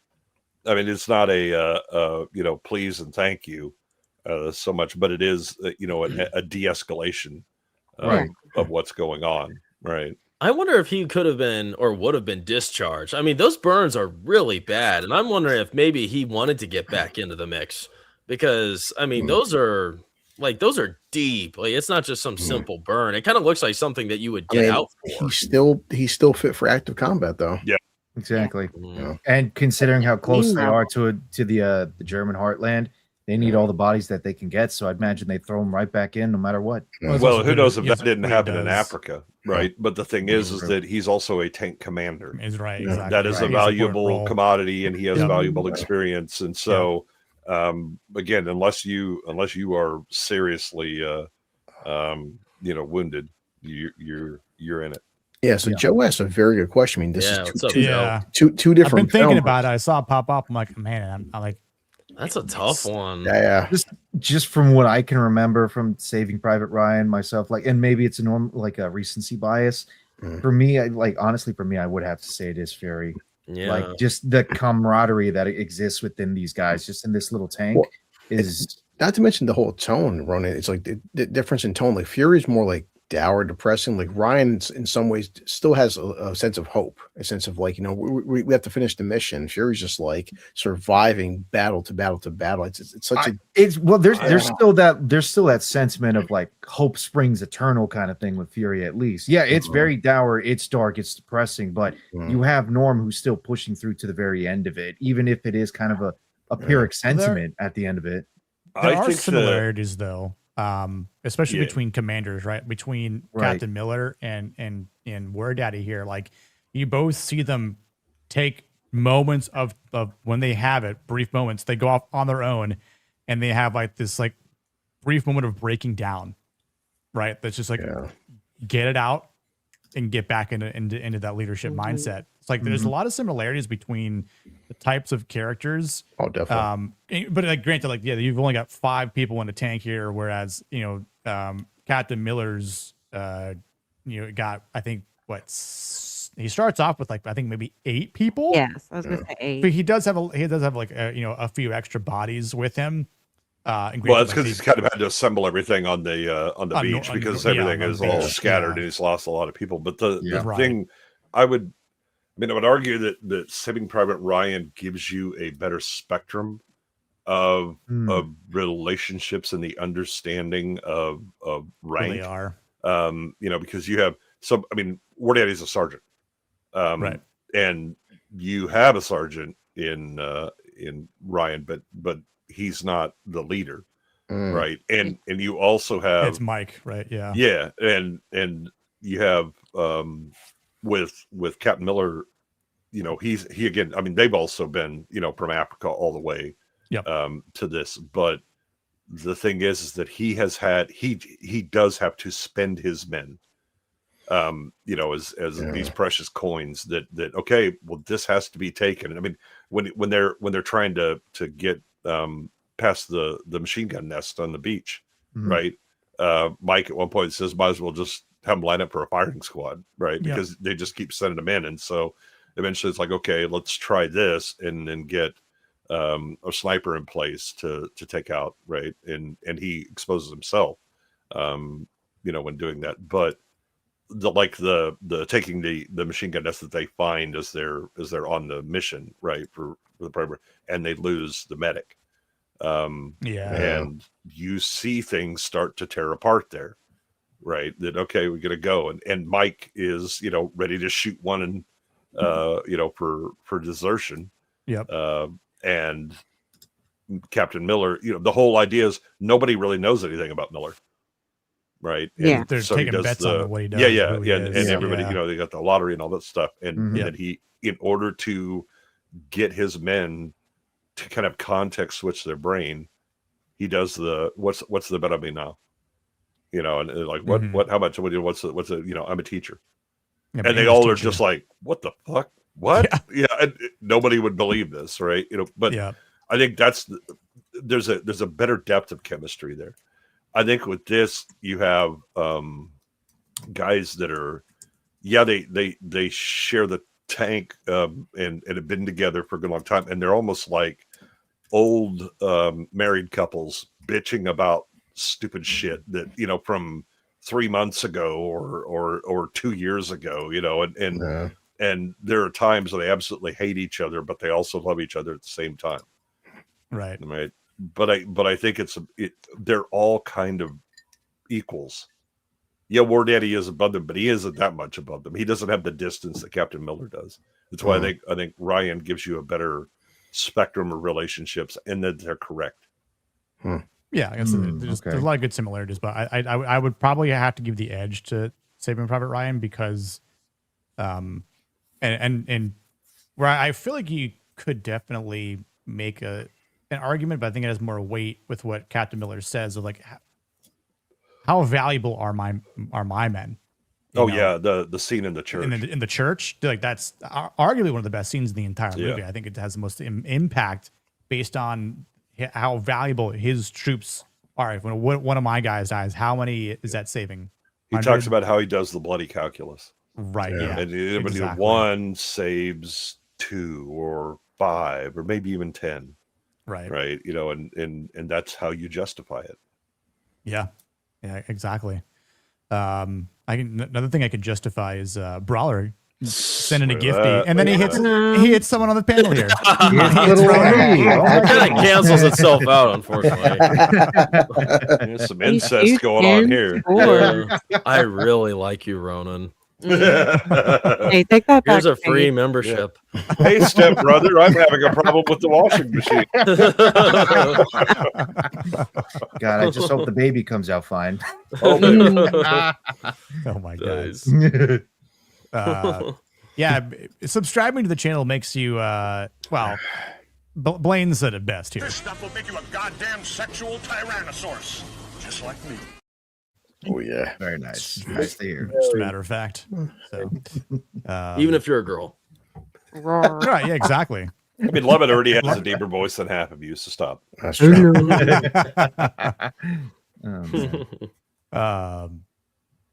Yeah, Wardaddy is definitely again, like the type of masculinity that he carries here is all through violence.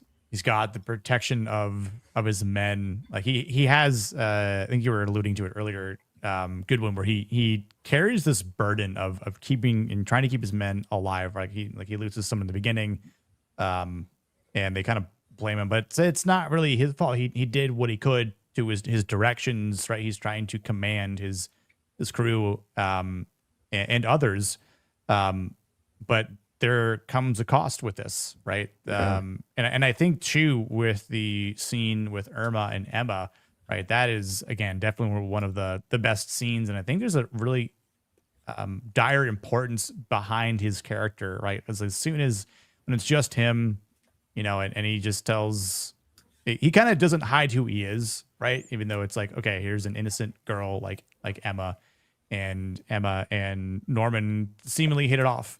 And there's an opportunity, but it's like, hey man, you don't get busy, I will. So, and she even because understands, and it's like, all right, well, I'd rather have this guy seems a lot nice because he's at least there's some sort of chemistry here between us. So I'll just take the innocent kid, and we'll do our thing.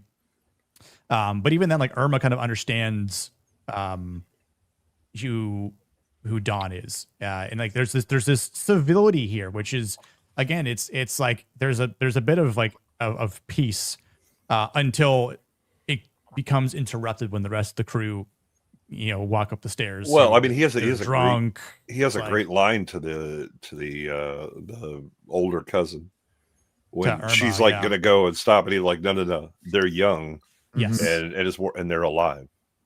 Let them have exactly. And that kind of the moment, because you don't know if you're going to be alive tomorrow or anything else, right? Or later today, or in an hour, now, who knows? Just like an hour later, and it's gone. Her climax was over. After that, so that was terrible. But but also very easily could have been, all of them. 100%. They all could have died together. Yeah. In that room. Yeah, just randomly. Because of the artillery. Yeah. Right. So it is a weird thing about timing. That. Well, it's the randomness, right? Exactly. This is randomness. One of the things about war is you can be the best trained, go and the most experienced and all that stuff, and shit happens. All it takes is an artillery shell or a random mine just buried somewhere, and that's it. Somebody pops a mortar. Yeah. You're part of the casualty list, man. Yep. Mm-hmm. And it's just a fickle finger of fate. Yeah. Yep. And fate is a fickle bitch. But I do think for the way Wardaddy tries to keep it at bay, right? It's like this is this is a nice dinner conversation. We're trying to eat here. Grady is screwing with Emma's food, right? And Wardaddy just takes it, and then just eats it. Swaps I didn't touch her. It's like, no, you're still being this is the kids in the backseat of the car. I'm not touching you, shit. Like, okay, childish. So it's like dad has to kind of take control here. Down. Like when he stands up and he slams the table and he spits, it's like he just looks at him like why shouldn't we? Bro? It's like why no, you don't have to be quiet. Like it's like no, you do. It's one of my favorite scenes because yes, you do. As much as John Berthel's giving it back to him, the second he fucking puts his hand down, it gets quiet. Yeah, that's why it's like, playtime is over. Oh shit, it's bad now. I hope the bolt doesn't come out. We're gonna all get our asses. We said it in the comments already, but like even Gordy was just like, "I'm sorry, boss, I'm just drunk." Yeah, like that's it. That's real fast. Like, the fact that Brad Pitt fucking talked down to the Punisher, I'm like, oh shit, man. Like, but like even like the glass that he knocks over, he just puts it back in place. Puts it back up for her and all that. And but they she's start airing grievances. Yeah, they do. Right, because that's the okay. Oh, we talking now? Okay, and it's and these. I mean, we're venting spleens from a year ago. Grievances that we have, or even longer, right? And it's like, all right, let's have this out. Mm-hmm. Do you guys have to say? We get that scene. It's like Norman. You like horses? You know about horses? Mm-hmm. Right. Yeah. He winks at Don, and Don's like, "Don't do it. Don't. Don't do it. I'm just trying to enjoy my meal." Yeah, he's like, "Oh, you want to have this talk?" Yeah, it's a nice dinner conversation. I already finished my meal. Yeah.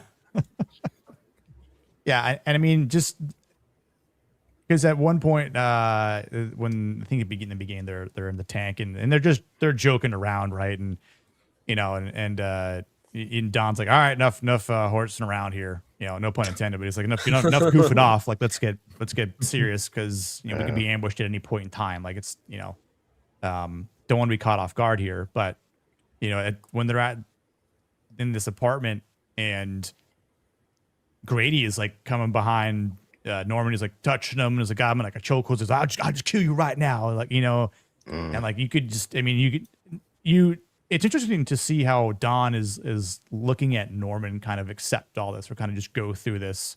It's like a hazing, like we said. He's just like, this has gone beyond like just the goofing around. And this is like, you are just acting like the kids in the back seat. Like just, all right, enough of this. Like we're trying to just. Well, they also call him multiple times. He's an animal. Yes. Yeah. Right, in the tank, and that's the crew. Horse emojis. There we go. Not the horse. R.I.P. to the horses. Yep. Goodbye Horses was playing during that those 3 days.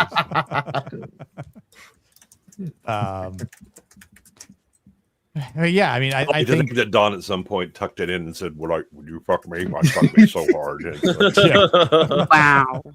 Yeah, I suppose Nick right there when he says it too when he come in with 105s. Anyone touches a girl, they get their teeth kicked in, and he means it too. yeah. Like oh shit, like I'm not touching her.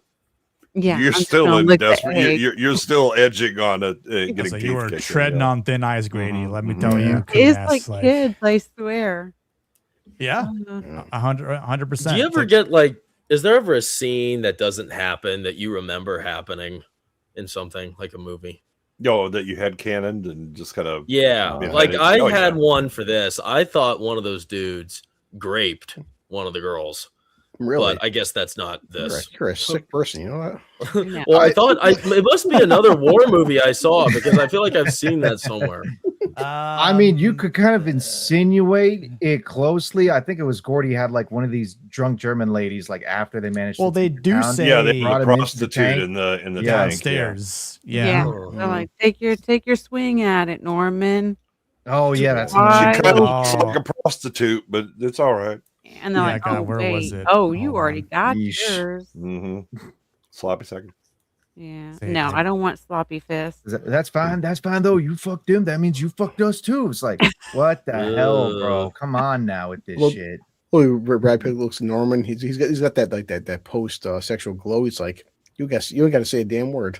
That's right. Yeah, hold on. See the clarity. What's up? Oh my gosh. Yeah, math. Bruh. Man. Yeah, so I think it's right. Oh, we got a clip. I just pulled up the movie. Hang on. She greased up good. Now look, they special gal. She down there. She waiting on you. All you gotta do is come on down. She wide open. Just jump on in. Yeah, she looks a little bit like a whore. But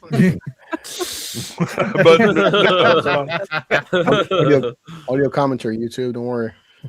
But just you know, not quite a whore, but you know. But she looked a little bit like a whore, but she. It's all I right. think like, I know oh. it is one. Okay.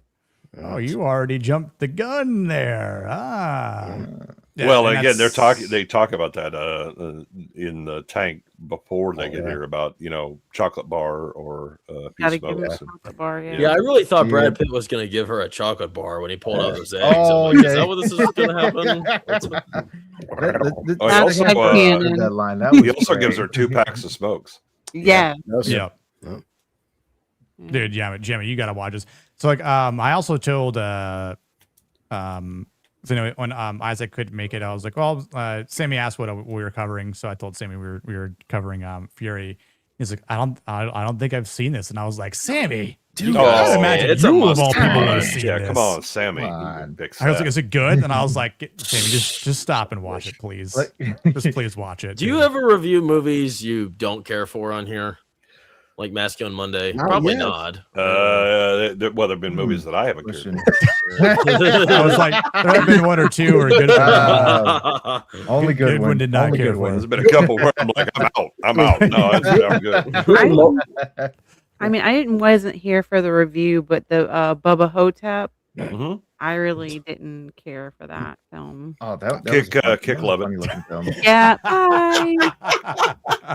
I knew that was coming. Shoot Nick, the I The moment you said finger. Bubba Hook, I'm like, good one's about to go off. Yeah, I was like, oh, hell no. Hell no. I think of all your streams, the title that's piqued my curiosity the most is Secondhand Lions. I don't know why. Ooh, Ever since Secondhand when I Lions see, is magnificent. that's what it's Yeah, called, that was a right? few weeks back. Yeah. Yes. Because I see that sometimes I'll see that like I think I have a VHS of it, and I'll see the VHS tapes when I'm thrifting, and I think of your stream. I'm like, yeah, that's Nick. That's his movie. Nice. I know, Jackson, you should cover it recently. Cover Terminator Dark Fate because Jay loves that film. Oh yeah, more or less Oh, fully yeah? erect about it. Yeah, right. Do a Absolutely. double header with Alien Prometheus. You can bring the hard cut guys back on. For that. We'll have a who hates Oh, it yeah, that's more right. competition. Yeah. And Nick to do Dark Fate, but he hasn't done it yet. No, we did it on Niet.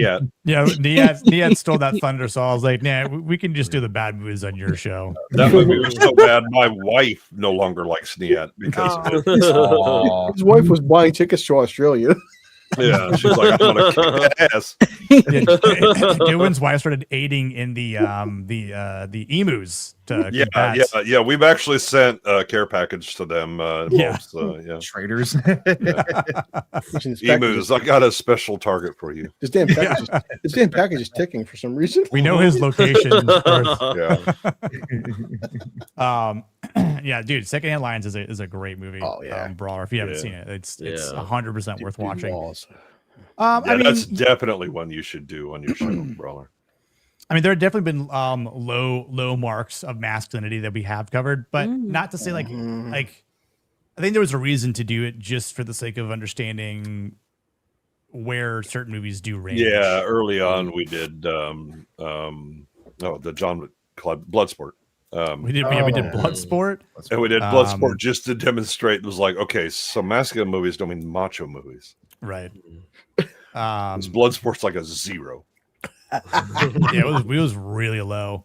I mean, I love the movie. It's fun as hell, but it's a 0 on the masculine scale. Yeah, macho film, but not a macho. Yeah.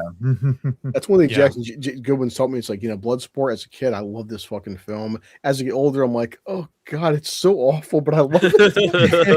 Yeah. It is. It's one of the bad movies that I love. just like Flash Gordon. Flash Gordon again. That's a terrible movie, and I love the hell of it. Please, War of the Worlds. True. I love that. That is a magnificent piece of sentiment. It is a total trash fire. Yeah. But, I mean, it's no Velocipaster when it comes to magnificence. That is very true. That's really the apex of cinema. I mean, like we did a rom-com actually, Brawler, a couple months ago. Yeah. For As Good as It Gets. I love a good rom-com. Is that the one with Jack Nicholson? Yes. It is. Yep. Is that where he talks about like women? Yes. Yes. Yeah. How do you write women so well? It's easy. Yeah, that's think of a man and take away reason and accountability. That's a classic. Yes. It's the dog. Yes. Oh, dog. Oh my gosh. I mean, the sad thing is nobody ever uses the other excellent clip from that, which is the woman when she comes up and she's like, "You're such a nice man," and he goes, "Sell crazy someplace else. We're pull up here."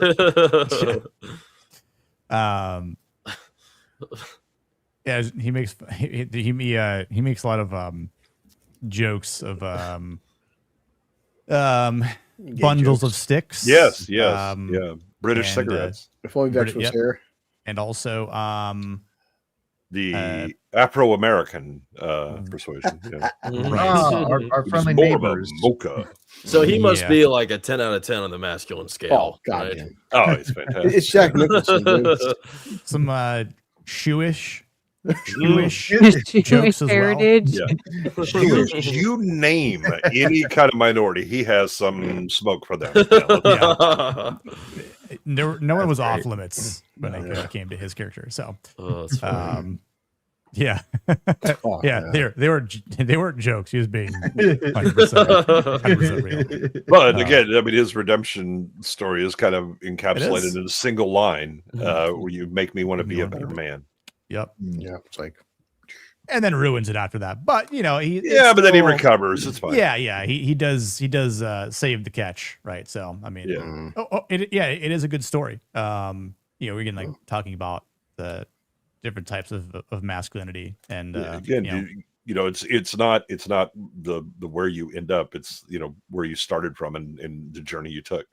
And he starts way the fuck back behind the starting line, and but he makes it to a certain point. But if you look at the journey that he went on, I mean, it's a noticeable one. Hey, Jay's making me tear up because I miss good writing. Oh God, I know. So do I. Even when rom-coms so used to be sad. watchable, it's so crazy. Yeah, how did that Mandalorian movie compare to the Elephant Man, Brawler? Man, same, bro. Same. Yeah, they were. Yeah, it's so close. I don't know. They both had me crying. One of them, I was crying because I spent money to see it. The other one, two different traumatic events. Yeah. I used my Regal app to watch The Mandalorian. I'm like, I was like, Regal, you guys owe me a refund. Yeah, it's like you didn't pay me enough to watch this. Yeah, you get a free gift voucher for a free ticket. Yeah, and therapy. It's bad. My For kid, therapy. Christian turned 19 tomorrow. I was like, Christian, want to get Mandalorian? He's like, Dad, fuck no. Yeah. Why do you hate me? I was like, what did I do to make me watch this movie? Was this punishment? I was I need to mow the lawn? I was wanting my reglap. He's like, Dad, even with your reglap, I don't want to see that shit. That's just, yeah. Gosh. Yeesh.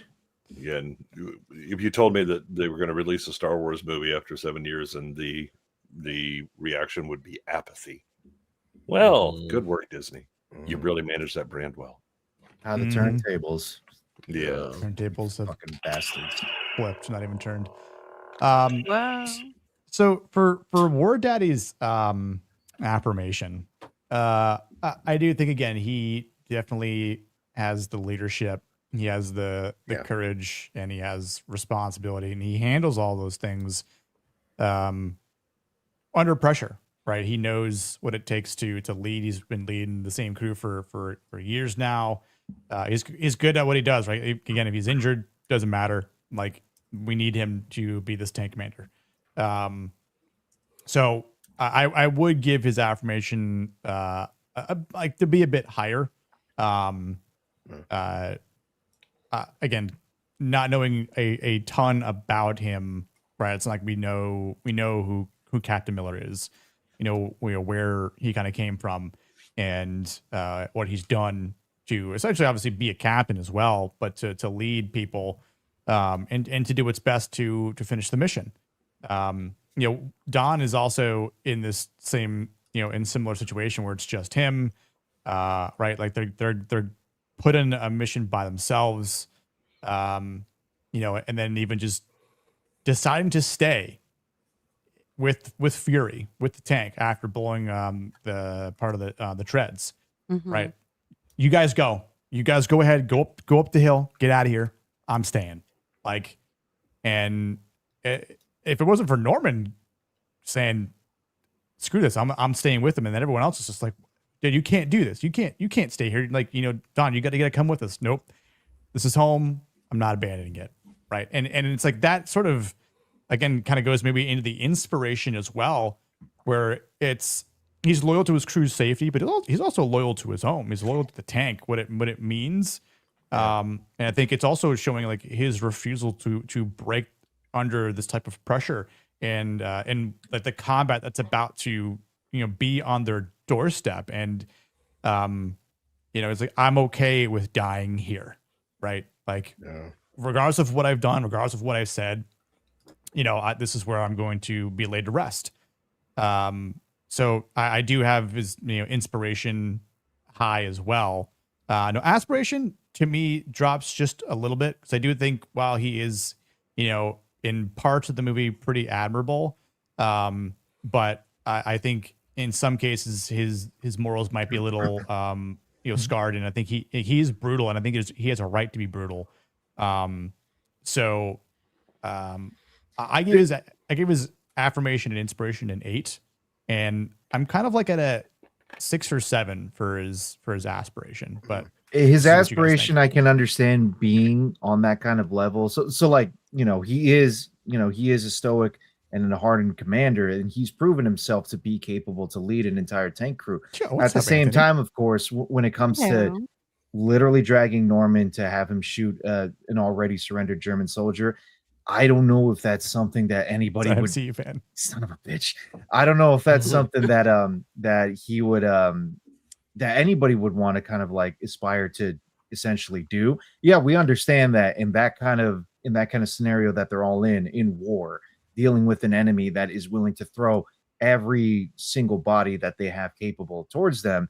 Even so, to some extent, you got to try and fight with, I'm not going to say fight with some level of morals, but fight with some level of practicality. If there's any way you can get information out of that one trooper, there's no reason to kill them right then and there. If there's any way to use them as a bargaining chip to try and get any other possible prisoners of war that the Germans have, do that. But killing him right then and there just to make a statement, it's not really something that I would I myself would want to aspire to. I don't know if it's anything that anyone else would want to aspire to. But again, I also understand why the necessity for it. I get it. Yeah, for me personally, I'm giving him triple nines on because, like Goodwin said earlier, the decisions he makes, none of us have ever been put in this kind of position, and he has to Right. do things. He has to do things that no one else on the team. The fact that he can't break down, they can. He can't like show emotion, they can. He's just because if he breaks, the whole fucking team breaks, and he has to do things that we can't do. And that the inspiration aspirations, like, yeah, he has to go above and beyond the average person. He's leading people that are probably going to fucking die. It's horrible. Hello. Nakanabishi. Yeah, no, I hear what you're saying, Blue, for sure. Yeah, I think I mean his affirmation as far as like the he's doing what's required in the situation and compartmentalizing in a way that the others don't really have the the luxury. He doesn't have that luxury. To break down or throw a tantrum or things like that, right? I mean, that's and so while he's also suffering all of the traumatic events and the moral compromises he's having to make, he isn't allowed to vent it in the same way, and so that kind of stoicism that's necessary, from an affirmation and inspiration standpoint, I think are pretty strong. I think the aspiration that you kind of run into is, as Ronan said, you have somebody who's surrendered, and while there's a practical calculus to what he's doing, with Norman, because he's like, I've got to blood this guy somehow, and I can't depend on that happening in a combat situation because I can't be down there and squeeze the trigger for him or kick him in the ass, and everybody else has got a job to do. Right. I've got to have him do this. That's the choice he makes, but it's it's a dishonorable choice. And yes, you have to put away your civilian mindset when you're in war, but that isn't putting away all morality and all rules, because then you just become a mob. Much as Wayland has pointed out multiple times, I mean, the Red Army, when it comes into Germany, is just raping, everything intentionally. That's right. Yeah. And that was an actual tactic that they encouraged, to punish the Germans. He's not really punishing civilians. He's got a hard on for the SS. Let's go. Because those are the hardcore believers. Okay, well, yeah, Right. let's ventilate them. Yep. But again, the fact that you've got someone who has surrendered, that's, you've got to treat them, according to, especially if you have the ability to take them prison. Now, again, if you're paratroopers or things like that where it's no prisoners, that's you do it because you have to. There's no practical way to take prisoners, and you can't release enemy combatants behind you. Right. But he's not in that situation. They have it fully under control, and can help. They go back to a place where they do have pens of prisoners, right? So the aspirational thing, I mean, he's losing his way a bit, and I think that's kind of the he has the moment of peacefulness, but I'm not. I think it's kind of like him acting out things that the kind of civility that he once had, but he's not really the same person, and he can't really be that person, and I'm not sure he can return to it, right? And then I think that's part of you have to hold this crossroads, and because if they get past you, they're going to be able to get into the troops and all that. But he's like, no, I'm doing this. I mean, you hope that you could do that kind of thing, but you hope that you could do it without some of the moral compromises that he's made. So yeah, I'd probably go lower on aspiration. I mean, I'd probably go affirmation and inspiration 8.5 or 9, and then aspiration maybe a 7. Yeah, exactly. It's like, yeah, eight's for what I have for affirmation, inspiration, and like, yes, aspiration could be like a 6, somewhere between like a 6 or 7. Like I said, so like, yeah, definitely agree to that.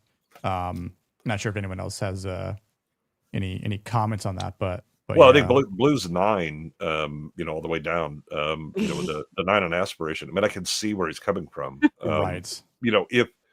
If I was, if I was in the tank and he's the guy who's a jerk, yeah, I see that as a 9, because again, he's doing whatever it takes to keep his men alive, but that's not the job of war. Yeah, you Right. can see during the battles, he has to remain level-headed as all the other tanks around him are getting blown up and he's losing men. He can't act recklessly. He can't have emotion in that moment because when he does so, he loses more lives. And so that is a leadership inspiration, I would say. And it also affirms his masculine behavior. He's not going to be like how Norman was in the beginning, whining and I can't do this. It's all on his shoulder, and it's a burden to him. So I would say eights. Eights for affirmation, inspiration, and aspiration, like a 7. Yeah. Like I can definitely get behind all those. So, but yeah, I think I was gonna sit just for a little bit, but yeah, and again, I think because of what he decides to do, and defend, but yeah, like again, I think the scene with the Irma and Emma is definitely a strong scene for him and a pivotal moment for his character again, but because of everything else, it's kind of weighs down the aspiration just a bit. But yeah, I think it's really a stronger scene for the dynamic, amongst the team, the whole crew. Yeah, absolutely. Showing the tension that's there. Him choosing to stay with the tank too, to like fend off the SS convoy that's coming, and then being able to like convince the rest of the team to like stay with them. For me, I can see possibly bumping up the aspiration to like a 7.5, possibly even an 8, because that's quite the leadership skills that I think a lot of people would like to have, being having that much convictions to be able to convince others to stand by you even in the face of certain death. He's not convincing them. I mean, he's actually trying to get them to leave, because he's like, no. He's trying to look out for them. His job is to save. In his mind, his job is to save his men. Right. When they start to go, no, I don't want that. He's like, you're right. Get out of here. But I wasn't so much like trying to convince them, I guess you could say. It's just enough of like that, I guess you could say, charisma that he has in telling them to just go. They decide, screw it, we're staying instead. I think there's a bit of shame in it, but also, again, there's also the but we're a team. Right. Yeah. Right. And and he's earned that over the 3 years prior, even with all of the little infighting and the nitpicking and the bickering that they have and the complaints they have or whatever, but they know, this guy, and then the fact that he's willing to do that, they know they're going to die here. Yeah. I do see it as him leaving a door open for the men, but it also works as reverse psychology because their family, it's all they've known for so long, and to leave someone behind means death, and they'd rather go out altogether. I think someone. But I don't think it's intentional reverse psychology. No, it's not. No, it's intentional, obviously. But you can see the gears working. Well, I mean, you see, again, when they're like, well, they're first like, no, we don't need to do this mission, all that stuff. His gears are working where he's like, yeah, I don't need you. I can stay and fight, right? Because I mean, the tank is disabled, so I don't have to worry about driving. All I have to do is worry about running the guns, and I can somehow make that work.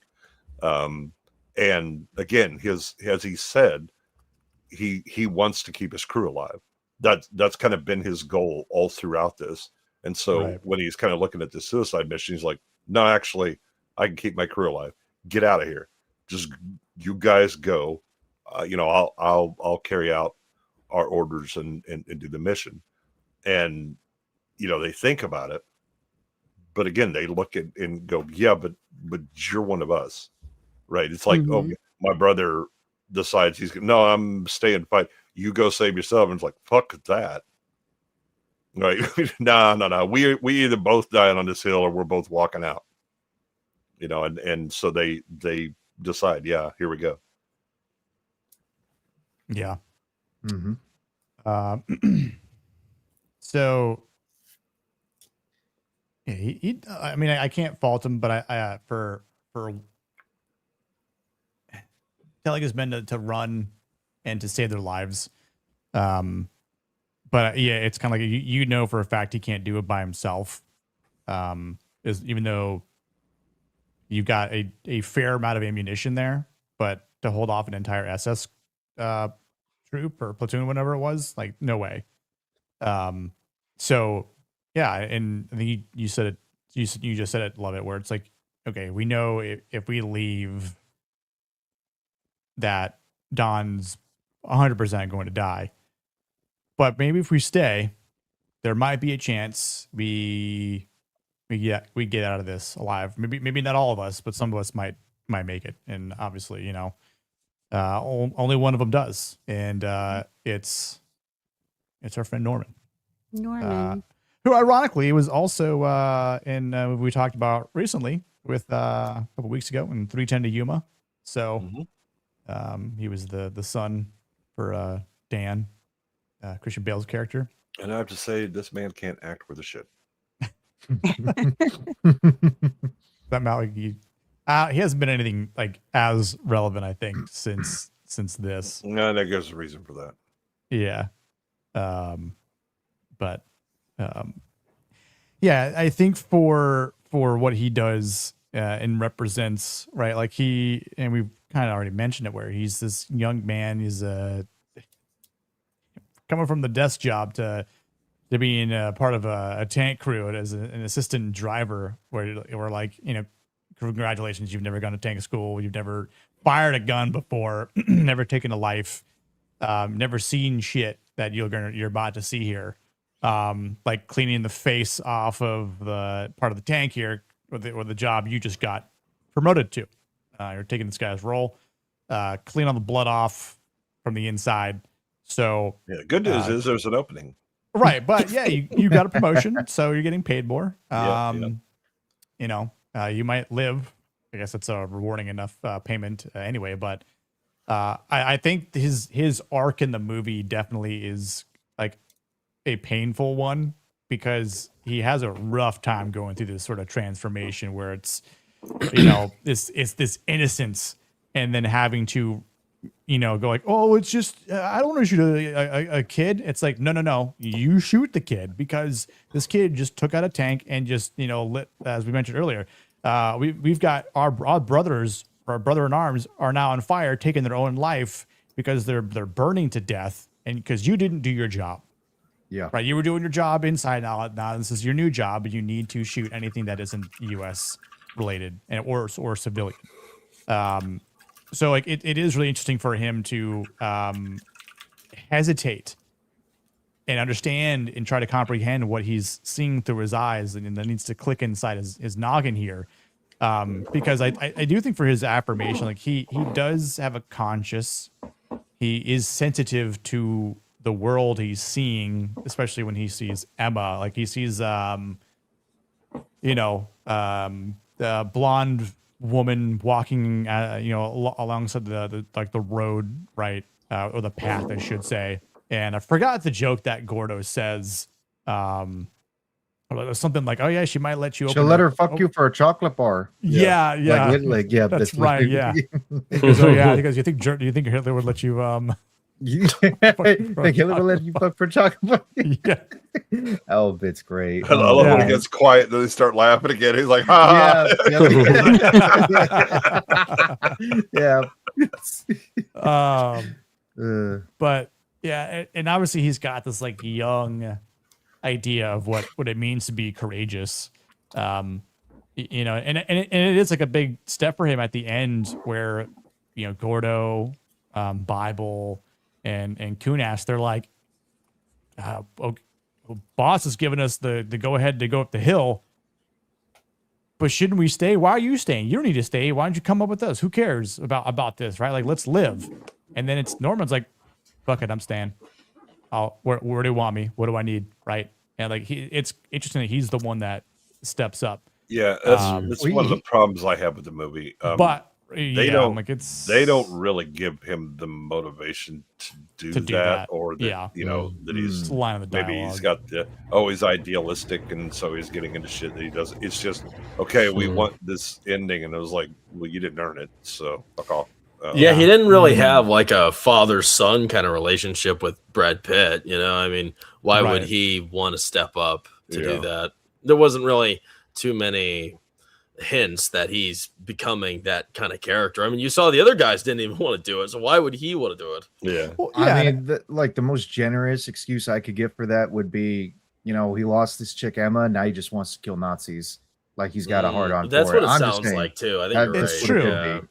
Yeah, like I think she's like the catalyst that really kind of like awakens this sort of transformation where, you know, because he has this idea of what I don't say what love is, but you're right. What is, I mean, he knows what lust is. It's but I mean, again, but that isn't even deliberate, because he shits his pants when he sees the Germans coming to begin with. It's not like he goes, "Oh my God, I'm gonna shoot him down," or this is that, whatever. He's like, "Oh my God, you know, how many are there? A lot." Oh, thanks. You know, how many is a lot? Count. Yeah. And then it's the whole SS. You know, and he's ready to run, but then he's like, "Oh," and he's gonna stay. And he's like, and suddenly I've become inspired because script needs me to. Fuck off. Yeah, the only character arc he had is girl died after he banged her, and so there's really not too much more growth except for him accepting the role that he's in of, you know, killing others. Yeah, I mean, he does get they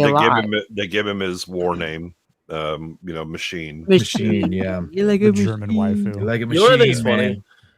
I think it's funny how, you know, Saving Private Ryan and this, you know, both of these war movies, they present a character that nobody really likes. You know, nobody liked, what's his name, Upham from Saving Private Ryan. Nobody likes this guy. And the funny thing is, like, if we were in this situation, we would be these dudes. I mean, come on, you could say you wouldn't, but I think the situation you're gonna get hated would get to you. Yeah, so it's so funny. And we all can't stand those characters, but that would literally be us if we were in that situation. It's so the thing is that you don't really. I mean, it's not that you dislike Upham. I mean, you do at a certain point. Right around the time he shows cowardice and lets his you know, his friends get killed, and then just raises his hands as the German walks by. That's when it was like, fuck that guy.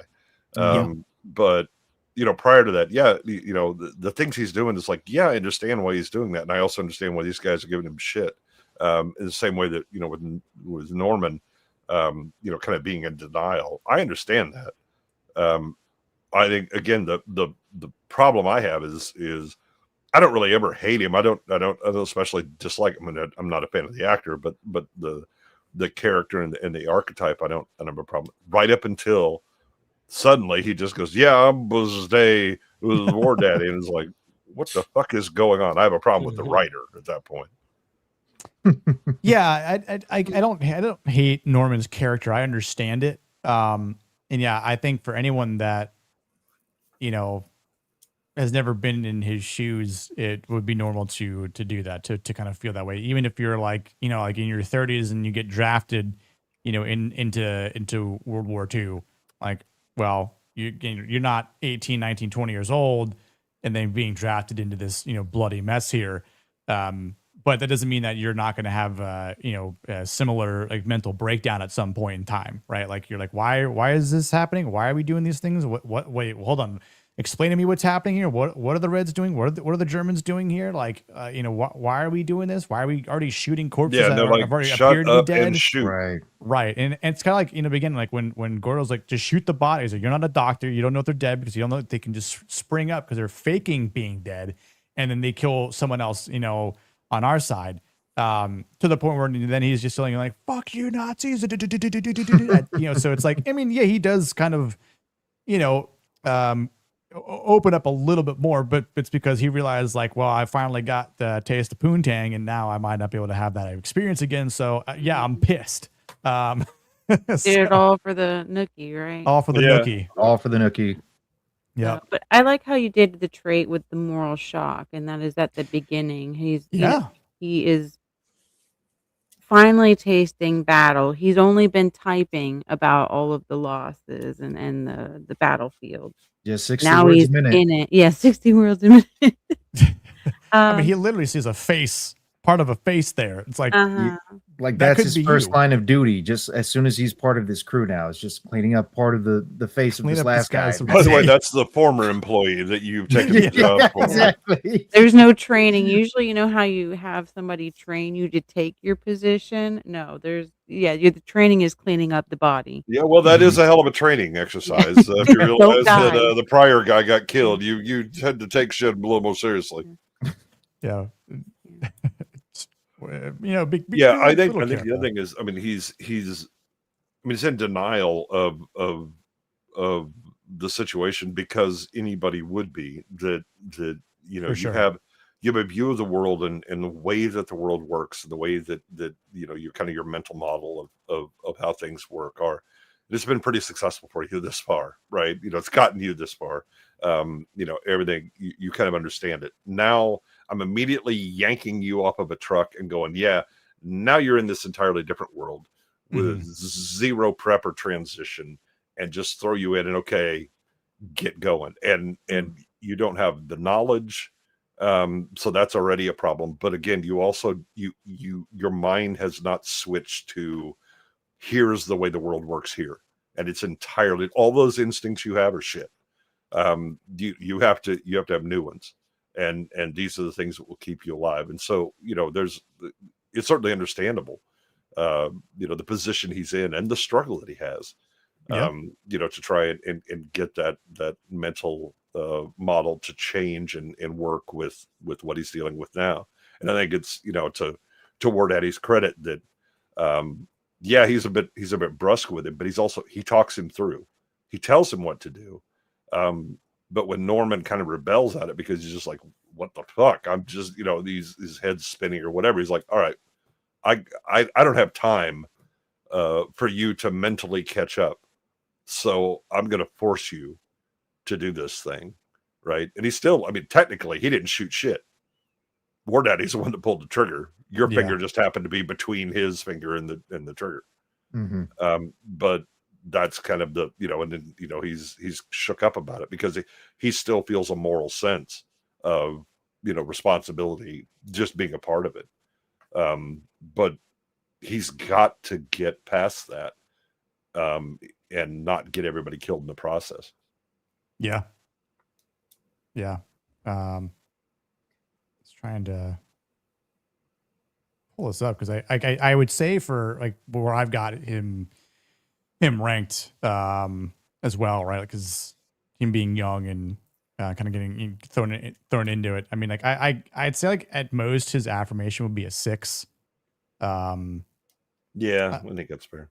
And I mean, inspirational wise, like, I mean, he's got it within him. Yeah. And clearly that's, he's able to dig it out. Now, again, the writer cheats to get in there, but that's kind of what I got to live with is what the dialogue for plot convenience. Hold on. It's like a Nolan thing, except it didn't have a Deus Ex Machina suddenly show up and solve the problems that gets to what he wants. I gave him a 7, for inspiration. It might be a little generous, but I wouldn't not go higher than that for him. It could be a 6. I think so. I mean, again, he's taken a hell of a leap, to go, I was, I'm scared shitless and all this stuff, but now, okay, I'm going to stand and fight, kind of no-win situation with this guy, because I guess he's so inspired by this guy, but also that he believes that this is the right thing to do. Okay. Yeah, I get a 7 seems legit. I think if you actually look at the writing, it's a lot less, but the you kind of have to go with where he ends up. Right. No, it's a good balance. I would say, like, I personally would be a little bit more generous myself. I'm not gonna lie. As soon as like Norman basically said he was staying, since that sets off the whole chain reaction of the rest of the team staying as well. Again, I understand that, like, the writers do seem like they're kind of cheating here with this. I won't lie. If I was in Norman's position after everything I'd been through, I'd probably say the same thing as well. I'd probably be the first one to say I'm staying because, Germans are coming. We got to try and defend that crossroads. We're killing as many of them as we can. I don't even give a shit if I die afterwards. I'm doing this for my country. Now, again, that's just me. That's why Yeah, I'm but a the thing little is, higher about it. that's not Norman, because Norman doesn't. I mean, he's not espousing any like great patriotic duties or whatever. I mean, you could tell that he was drafted, and he's in the the clerk pool, Right. So all of this is like, no, I wouldn't. What combat? Excuse you? No, I type. And Yeah, I can shoot. I can type words per minute, but shoot per minute. Yeah. How many meat bags per minute am I supposed to be killing? I don't know how that works with this. If you want a TPS report, I tear that shit up. But yeah, otherwise. And I same thing, like his aspiration, like I gave him a 5 for that. Yeah, I don't think that's kind of a fitting one. Yeah, The way that he is, like, throughout the whole thing, at least up until the end, like, I don't think anybody would want to be like him. I know, and like I think to your point, Ronan, where it's like, if this were me, right, like succumbing to the atrocities of war and actually living it, seeing it, breathing it, experiencing it, but realizing I have multiple reasons to be here and to fight for this, even if I need to, go through my own growth and transformation, and try to be as morally correct as I can, but understand that, like, this is war, right? And I got this clip queued up, which I can't play the sound because the freaking music is over it, but it's right when they start getting a artillery fire on the apartments, and when they're meeting with Irma and Emma, right? And they just got back to the tank because they just got the mission from what was his name, Jason Isaacs' character, Captain something, but Captain Stubing from the Love Boat. Stubing, yeah. Let's see here. Hold on. Where was my screen? I have captions on, so we can at least see it. But he says, like, he tries to run up and get Irma. Sorry, to get Emma. It's like, you gonna raise her up, Norman? Get your ass back to the fucking tank, right? You're Jesus Christ, yeah. Right, yeah. It's like, and just, what the fuck is wrong with you? What the fuck is wrong with you? What are you gonna do? You gonna get mad? Feel anything? It's like, yeah. It's like, come on. It's like, yeah. Come on, yeah. You feel it? Yeah. Do you It's got war. Yep. And it's like he's yelling and he's just frustrated, but it's just like, get your spindly ass back. Dude, I love that line. But yeah, it's like, where the fuck do you think you are? Like, do you feel this kind of rage? It ain't pretty. Well, but it's also, again, that people die. Right. Because civilians die. And no, it's not, the good ones somehow live or whatever. No, people just die. Yeah. And the idea is that we will continue, we will continue to lose people, and they will continue to lose people until they give up. And it may be because we have to kill every last one of them. Yeah. But that's what's going to happen. Yep. Important to remember, 2/3 of the U.S. World War II troops were drafted. Wow. Yeah. That's crazy. Yeah. Now, part of that is because, again, oh my God, we need a whole bunch of troops. Let's get them right now instead of, because, I mean, there were still volunteers coming in. But a lot of it was, but we need them right now. We can't wait till a lot of these guys turn 18 or 19. Yeah. So we're going to start drafting other people. But I think, the aspiration, I mean, it probably is because there's nothing really that Norman does that is, I would really consider outside of who he is. Or who is, or what he's capable of internally, right? Which is covered more by inspiration. Aspiration is, again, reaching for a thing that you don't even believe that you can do, but you're going to try anyway. And I don't think at any point he demonstrates anything like that. Yeah, it's a fair assessment. Yep. Since he was just in a scene with him, but talk about Mr. Coon-ass. Yes, Grady himself. Coon-ass. Grady. Very interesting character, but he definitely seems like a very realistic character to have in war. Like, you would definitely have someone like him in your troop or battalion, right? Your platoon, that is definitely going to be somewhat similar to him in just his traits. Yeah, volatile. Raw cynic, basically. Yeah, 100%. And I think like he's been so warped because of like this exposure to the violence, to the filth, like the fear, and the death that he's seen and also had been a part of.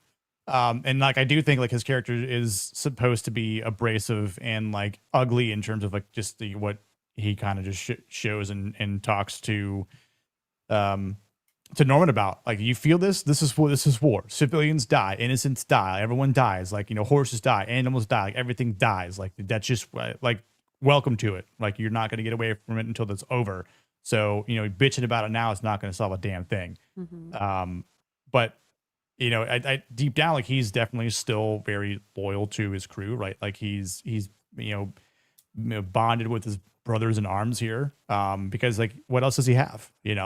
So he is tough, and loyal to his crew and his tank, to Don and everything like that. Although he does act out, like we talked about, like the table scene with the women, but he definitely seems like he's damaged, and it is in some sort of like inconsistent form of masculinity here, where he tries to always seem like a hard ass. Everything he says is just like matter of fact, or but yeah, I'm not saying he's wrong in some instances too, like we referenced earlier, where he's like, hey,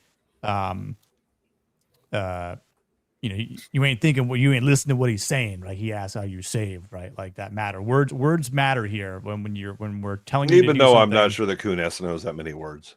Yeah, his vocabulary is not that vast. I mean, my man was not born with a gifted intellect. Let's say he's clearly the idiot of the group, which is why. I mean, and again, he acts out, and that's why they all call him an animal. That's why they call him a coon-ass. Yeah, he's coon-ass. Coon-ass a couple 100 brain cells missing, maybe. Yeah. There's been a lot of blunt force trauma going on. A couple CTEs. You bring up a good point though, Nick, about like how coon-ass is very matter of fact as well too, and like just he kind of says it out as it is, but with that more abrasive and aggressive edge to it. It's like, and at times, yeah, he's not wrong. I guess it's just perhaps he could say or articulate, which is a big word for him. No, he can't. No, he can't. No, I know. Yeah. If only he could do it just a tad bit better, or in the similar manner that like Wardaddy does. That's what I mean. It's like Wardaddy's in a similar way too, where he's like, he's raw, he's matter of fact, he's straightforward with it, but he has that level of like stoic control to him when he's trying to basically explain what needs to be explained. I think Coon-ass is low crew member on the totem pole, right? I mean, right. he's low. So when you get Norman coming in, oh look, somebody lower than me, and he's kind of lording it over him, but he's the hazing and all that stuff, right? Fresh meat for him now, yeah. Well, and again, I mean, it's now I am no longer the lowest status member of the crew. And he takes advantage of that in a lot of ways, right? He's meeting out some of the shit that he's had to take from the crew. But I think also that he's I mean, you know, the trauma and all that stuff that's gone on. I mean, but they've all kind of done that. They've all been damaged by it. I think that he's simple-minded enough that he really only sees like the immediate, and he only understands the immediate and the most you know, the surface level kind of thing. But there's a time for that. And it's kind of, you know, the when he goes after Norman and he's, you know, he's like, you know, what do you think? You're just going to raise her up from the dead? You know, you'll be Jesus. It's literally in this moment. It's like, there's nothing you can do about it. She dead. Move on. Right. Because this is what we do, you know, and that kind of in the moment, you know, short kind of you know, viewpoint. That's an aspect that they kind of go into when they're in a fight, right? You are simply dealing with the shit that's in front of you. No, I'm not going to worry about this. My deep thoughts about whatever. I have to kill the people that are in front of me. But like this one scene, that's the one time I won't knock him when he's being real brutal about it, because it really sends a message into Norman. In this one instance, 100% it does. Yeah, I mean he is in many ways. I mean, he's like the you know, the very light version of the brutality of war. Yeah. Yep. I mean, it's even a line that that Don says where, you know, this war is going to end soon. A lot more people are going to die, and these civilians that you just saw are part of it. And even though, you know, you're again unfamiliar to seeing civilians, like you saw, you know, a tank blow up in front of you. You saw, you know, some fellow soldiers, you know, burn to death and take their own life because they're, you know, on fire. You haven't seen civilians get killed yet, but now you have, and this is what it's been like. This is, you know, what's going to continue to happen a little bit more. So, you know, just gotta get used to it and understand that it's not easy to do, but this is what you're here to do. So you're not going to resurrect him. And obviously it's like him trying to, I think that's kind of like when you're talking about with Wardaddy being the type of leader that he is. But because Kunas is, you know, more of a hard head and ain't as smart as, let's say Wardaddy or Bible for that matter. You know, he does have a more like rigid personality and is more on the, you know, rigid scale of masculinity too. Like, you know, he, I think because he's tough and loyal, sure, but like affirmation wise, like I don't think he's higher than a 5 out of 10 personally. No. You know, like he's kind of at that halfway mark, and that's probably as good as he's going to get. Right. I wonder how much of what he, like the way he acts is him trying to be that guy, the tough guy, or if how much of what he says is actually genuine, like he is the tough guy. This is the way he actually feels and sees things. Because I mean, if he's like trying to be the tough guy, then that really lowers all of these masculine traits a bunch. Well, we know for a fact that he stuck with the team since Africa. They've been going through several different theaters of, like, you know, the European front at the very least. He's had to have seen plenty of shit that makes him as jaded as he is now. That has to be the case, if anything. Maybe it's more of a sort of mask, you know, Yeah. when you're on the front line, you do have to mask all of these things that we see in Norman, and it becomes aggression. It becomes brutality. It's trauma based. That's his best way to cope with it, like, as you would say, I suppose. Yeah, I think this is who he is. I think he's the in the real world. He'll you know, may recognize certain social mores, but norms, right? Not because of his decisions, but because that's just how people do it, and so he does it. But it's why he can kind of recognize in Norman a good person. I think he knows very much he's not one. Right. Mm-hmm. I don't think he's ever been one. But that doesn't mean that you don't recognize other people. You know, again, you know, if you're dumb, you can recognize people that are smart. Mm-hmm. But then doesn't mean you can be smart. And I think that he's just kind of a brutal kind of guy. You know, probably one that solves problems with his fists more than he does his head. And so, all right, here we are. But he's also, again, you know, he's low stick on the totem pole because he's the dumbest one. Yeah. But he's also, everything he does is like, you know, when he gets mad, he's punching something or he's throwing tantrum. You know, he's very physical in what he's doing. I think Bernthal did a great job kind of delivering that, right? But he's a solve things physically kind of guy. What's up, Isaac? I trust Goodwood's opinion the most because he was there to see it. That's Just true. don't ask me which side I was on.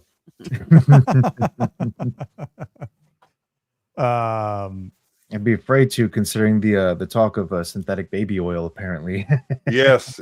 Sadly, our access to petroleum was somewhat limited. Is Kunas related to Yardie? Well, that was the guy. That was the guy that was in the seat that Norman took. He died. Mm-hmm. Yeah. So. Yeah. Grape Ape's cousin, actually. Right. Mm-hmm. Gord says Kunas was the rejected third film title in the proposed Kick-Ass trilogy. Yeah. Mm-hmm. Yeah. Night, Rio. Have a good night, man. Night. Stank Ass, I believe, was the second one. Yeah, Stank Ass. Inspiration. I got him at a 4.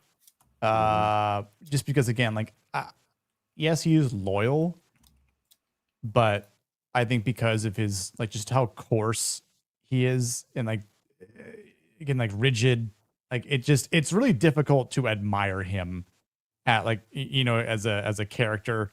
And like, same thing, like, for his aspiration, I have as a 3. Like, he's more of a cautionary character than an inspirational one. Like, no one wants to be like him. You know, it's like, okay, pick a character that you're going to be like in the war if you ever get drafted. Like, I'm not picking Kunas. Sorry, like it's not my first choice. Yeah, and I don't think my second choice. I don't think the character himself has any aspirations. He's a bulldog with some behavioral issues. Like, you can definitely use him to, like, scare off your enemies, but he's gonna piss on the carpet too. Yeah. I'd rather have him on my team than against me. Yeah. I mean, again, if we're going into dark alley, I would like to have Kunas on my side, please. 100%. Yeah. Like, I think he's good at what he does, right? But he just needs adult supervision. Mm-hmm. Yeah, just like in the scene where, you know, Don stands up, slams on the table, spits on us, like, "You want to go, son?" Yeah. Nope. Yeah. Nope. Yep. We want to dance? No, I'm feeling good. I'm fine. Thank you very much. I'll put the leash back on. Even so much that it's, I mean, again, it's just funny scene because even though Don's looking directly at Grady here, and it affects Gordo so much. Like, I'm sorry, I was drunk. I was drinking. Sorry, I'm boss, drunk. I was You know? Yeah. You notice how none of them make eye contact with him? Yeah. Because they're intimidated and they're like, "Yeah, I don't want to challenge that shit right now. No, I'm good. I'm good. Mm-hmm. I'm good. I ain't gonna do nothing here." And a bit of shame. No, I mean, Bible does make eye contact with him. He does, but but then when he starts telling the story about the horses and all that stuff, he doesn't look at Don when he's doing it so much. Mm-hmm. He's looking at the others. He'll glance at him occasionally, but he's not like making hard eye contact, staring back. Yeah. And Kunas just looks down, like, again, like a dog, where you're like, oh, we getting dominant? And he's like, "No, my bad. No, I ain't doing that. No, I'm fine." You shit on the carpet again. I submit. Kind of tucks tail and does the I'm sorry. Yep. Is Blue alive? Yeah. He'll be back. Well, he is himself. Yeah. His passengers may not. Blue's not shitting on the carpet right now. Hey, we don't know that either. He was generous with the drinks earlier, so we may have an interesting story on our hands here, ladies and gentlemen, when he comes back. We'll just have to stay tuned. So we shall see. I mean, it depends whose carpet, right? Yeah. Not your own. Mine, no. Right. I think good wins is fair game. It's Amber Heard. You're going to find out who the dominant one is. If you Yikes. Well, good one still has shag carpet, so that's kind of hard to yeah, get it's, through. I mean, I have to rake it regularly. Yeah, oh, yeah. He shaves it. Speaking of the Blue's devil, back. Wow. shit on any carpets, Blue? I love carpet. You know, Oh my god. or South Park. Cartman's like, you know, Yeah. who's eating mad carpet? I like licking carpet. Oh man, That might happen in 3 weeks, Waylon. Is Blue doing weird stuff with peanut butter again? Not yet. Not Well, Jackson, good ones knows this. The point that, like, imagine being the only boy in the family. Also, the only person who's got a car. You know, it's Yeah. You're so responsible. Listen, I anticipated that Monday night to be so interesting that I definitely I took off of work the following day because I don't know. Yeah, that's a good plan. That is a great plan. Well, come to this trope where I get a phone call, text like, Chris, yeah, can I get a ride? Yeah. How drunk are you? I'm like, what's the measurement? Oh my god! 1 to 10. I've only had half the bottle. Okay, I'm okay. I'm okay to drive. Allegedly. Just don't let me get stopped. Are you currently stuck at a drunk driving checkpoint? Because then no, I'm not coming to pick you up.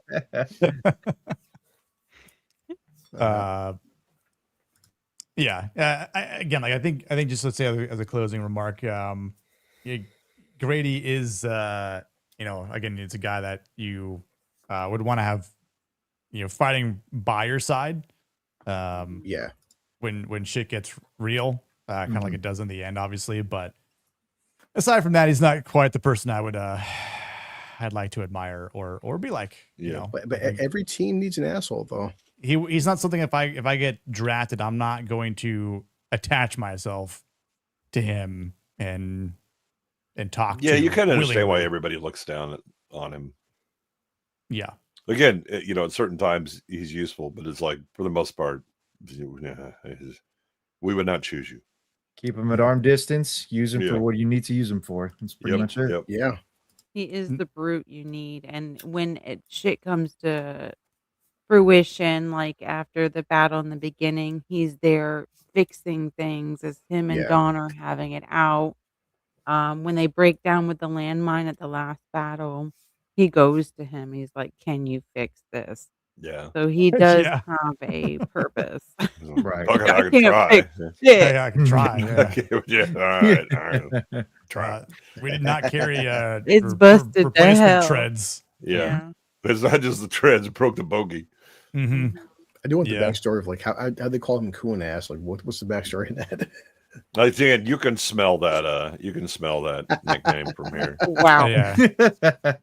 Instead of calling like dead animal ass, like because he would say is an animal, and Coon is an animal. So, he may have washed. Actually, he doesn't even wash his face, as you could tell either. So, let alone maybe his ass. So yeah, cleanliness is next to godliness. He's about as far from as you can get. That's right. We know at least Wardaddy will shave and try to not smell like a coon, but right. Oh yeah. But now someone that you can look up to might be more inspirational and aspirational. Is Bible. My boy Bible. Oh man. Yeah, this dude I respected a lot throughout the whole movie. Are you Bible, Ronan? What is Bible? What is Bible? Nice. Who is Yep, Bible? right here. Always keep it close. Also, proof that Shia LaBeouf can actually act. We're not going to go that far either. He will not divide us, guys. Yeah, he will not divide us. Yeah. Again. Two-time loser of Capture the Flag. Reddit stays victorious. Sorry, 4chan stays victorious. Yeah. Fuck, got that confused. Yeah. What are you thinking? Picking a fight with the most autistic section of the entire internet. All right. Go get you. Go get you some. There was there's a conspiracy site that I used to be on, and it was when Shia LaBeouf was doing his whole cam thing, and a lot of people chatted like, "He will not come inside us." Well, not. Oh man. Yeah. Sorry. Stupid. Takes back to jail. Yeah. I love the fact that 4chan actually deployed drones when he had it in London at the top of like a hotel, and they were using drones trying to light it on fire or capture it. I was like, there's some roguish motherfuckers there. That tism's no joke, bro. No fuck with the tism. The best was out in the field where they're like, wait a minute, is that a contrail? Okay. When we see the stars and did you hear something? Yeah, we got it located in like 2 days. Mm-hmm. You know, with his character, I appreciated like his devotion to his faith. And you know, so Goodwin, you weren't a fan of his acting. You thought he gave a bad performance here. Is that sort of? I didn't think it was a great actor. I think the character is good. I think that Shia LaBeouf isn't. Oh, you don't like him as a person? Or... No, I mean he's just not a great actor. Okay. And especially like in this one, you would just like see from him at times. It was like, dude, are you listening to like the lines you're delivering and what they're supposed to mean? And you're just doing this, you know, kind of shell-shocked kind of look on your face or whatever. I thought he had a lot of gravitas. I mean, he played a character that was utterly convinced that, you know, the Bible is true and what he's doing is, you know, the righteous act, even though, you know, it's sort of up for debate, I guess, amongst the crew because of, you know, the heinous things they're actually doing, and he's able to justify it. But the whole time he just seems like by the gaze he gives off and, you know, the way he delivers his lines, to me, I found him very convincing. I mean, he just always has the 1,000-yard stare, and he looks like he's heavily sedated. And it's like, okay, if you're actually, that's probably like the character though, right? But it's not. That's not how it's I wouldn't written. say it is the character, because I think this was this was 100% around the time where Shia LaBeouf was more or less losing his mind, not just because of the whole 4chan thing, but like this dude was like heavily intoxicated with like with alcohol. I don't know if he was doing some level of drugs at the time. I think he was. But I mean, putting that aside, this performance for me was actually a really good performance. Green screen outstanding, of course. How many views does that have? You got a rat tail. Yesterday, you said tomorrow. So just do it. He's talking to Norman here. Just do it. Yeah. Just shoot the Nazis, Norman. Dude, when this first dropped in the memes, or like the early memes for this happened, holy crap. This isn't in the original video because it only has 1 million. Oh, it's not. Okay. Sorry, 53 million views. Okay. 1 million. That's awesome. 1 million likes. Maybe this was. I don't know. The original video by the one that has like all the explosions behind it. Now that was. I think that was what you need is the "He will not divide us." That's what you need. This is like perfect material. Isn't it in this one or no? No. He will not divide us was actual shit that he put in an art installation in New York, and it started getting trolled, and it was driving him insane. That's right. This so that was the meaning of this strange choice. Coming from Cinema Blend, so Shia LaBeouf said, David Ayer told us right from the great, give me everything. He's like, I spent a month living on a base. I linked up my cast. I pulled my tooth out, knifed my face up, and spent days watching horses die. I didn't bathe for 4 months. Wow. That's a method. So crazy someplace else. We're full up here. Hey, he's committed. I'll give him that. You're not Daniel Day-Lewis. He should be committed, yeah. You're not Daniel Day-Lewis. Don't try to method act. Goddamn tooth out. No, I feel like he was the moral bridge to the whole team. He helped lift them up in certain times. It give them a moral compass of which way to go. And yes, it was debated. Like there were some that did not believe that this was anything related to God. Like Kunas says, well, what reasoning is this? Was he just rolling dice? And you know, Shia LaBeouf Bible has to work through all of this stuff, and he still comes out. And even then too, he still has some of his faults as well too. Like bringing back the dinner scene when they're with Irma and Emma as well. Like he's there sitting, he's not 100% feeding into like the behavior that Kunas is presenting. but he's certainly enabling it to a certain Yes. extent Yes. because he, like the rest of the guys, feel as though that Wardaddy's giving Norman a little bit of like, you know, extra care and attention because of that. Because He's like, actually, I mean, yeah. you kind of feel like he is the reason that Kunas is showing the red ass. Yeah. Because he's the one that I mean, if you remove Wardaddy, then Bible is the one that they're going to listen to if he's talking or whatever. And Yep.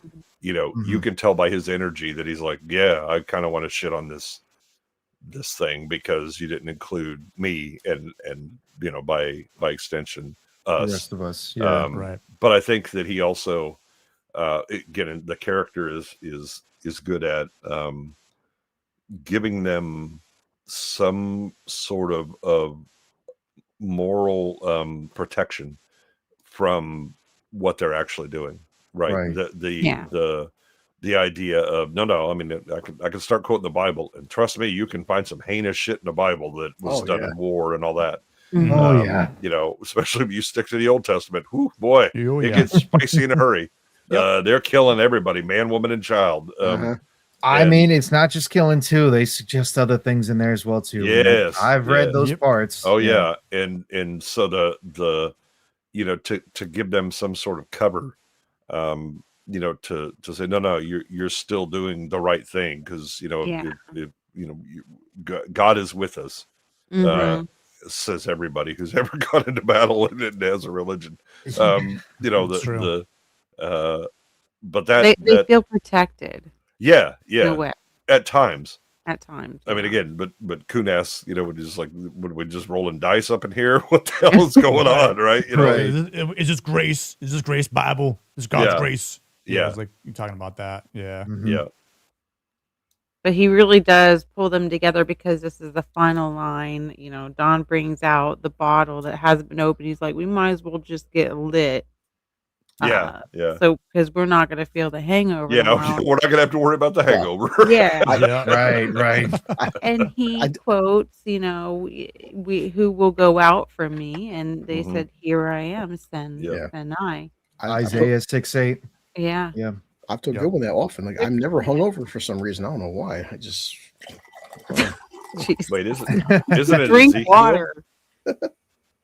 Isn't it Ezekiel, Roman? No, it was Isaiah 6:8. Because even Bible himself was surprised when he mentioned when he said it. Yeah, I know. It's like Book of Isaiah, chapter 6. Yeah, that's good. And that emboldened them because they're like, yes, here am I, send me. I'm here. Yeah, but also, I mean, again, it kind of it makes up for Wardaddy and the meal and all the stuff that Bible suddenly realizes, because Wardaddy's like, fucking, I got nothing to hide now. You know, and he's been with him for 3 years, didn't realize that Wardaddy knew the Bible. And you know, that revelation, that, you know, Bible, you kind of, that smile, you know, because again, it's like, oh, look, a fellow believer who knows the Bible well and is also kind of laughing at the idea that he's known it the whole time and hasn't revealed it. And you can see who he's affected by the most with the death, and that's Bible's death. Yeah. Yep. That was like, in his way, right-hand man. That was his boy. Yeah.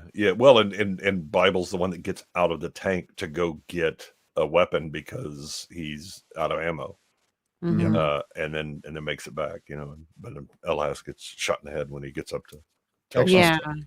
Speaking of shooting those corpses too, just make sure they are dead, like what Gordy said. When he tried to grab the one rifle off of the German, homeboy's still trying to hold this rifle. Now we're having a knife fight. Yeah, and that's. I was just kind of like scrolling through it, but there's a bunch of stupid music playing. Not stupid music. Music's great in this. But yeah, because they're drinking, and Bible's like, "Yeah, Don, like you surprised the hell out of me." It's like, yeah, because you didn't know that I knew this stuff, but I do.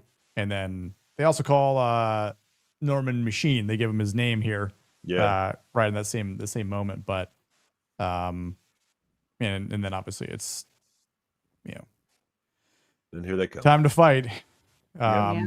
But yeah, I do think for Bible that he represents this type of masculinity that is trying to preserve the faith and this moral language that is in the brutal part of like dehumanizing war. I mean, I was just thinking too of last year we talked about Hacksaw Ridge and how Desmond Doss, who was like a devout Christian, was like, sorry, I refuse to bear arms. Yeah, conscience. Not gonna fire a single round and like, yeah, I'm gonna get hazed for it. I'm gonna get trolled for it, whatever.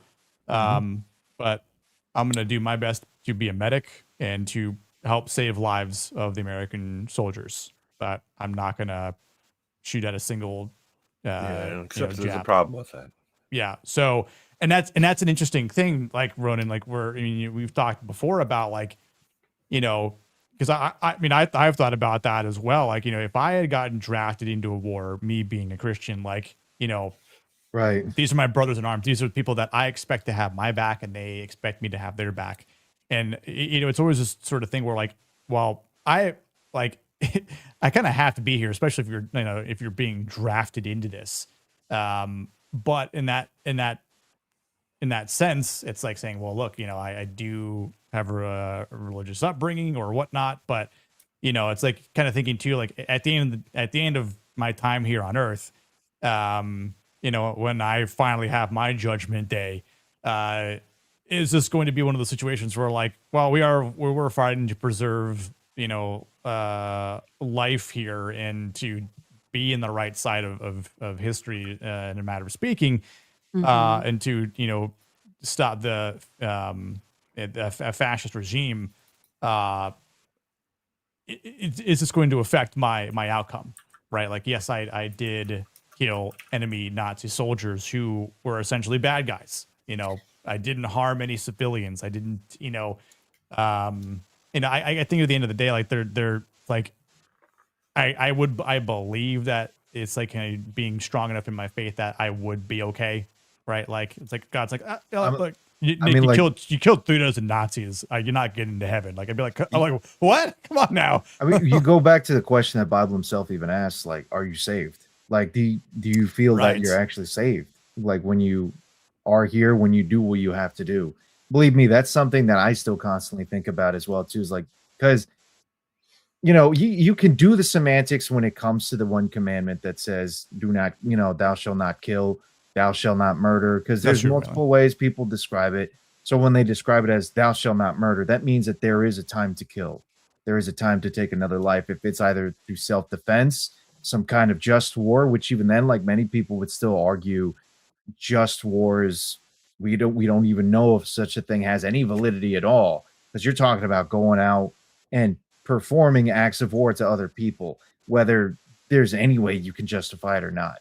But at the same time, when it really comes down to it and you're in this kind of position and it's just you and the other guy, you have to, as a human being, you have to make that conscious choice as to whether or not it's going to be you that walks out of that or it's going to be him. Yeah, and again, another we made one comparison already. Again, like there's similarities. Like let's talk about I can't think of his name. Private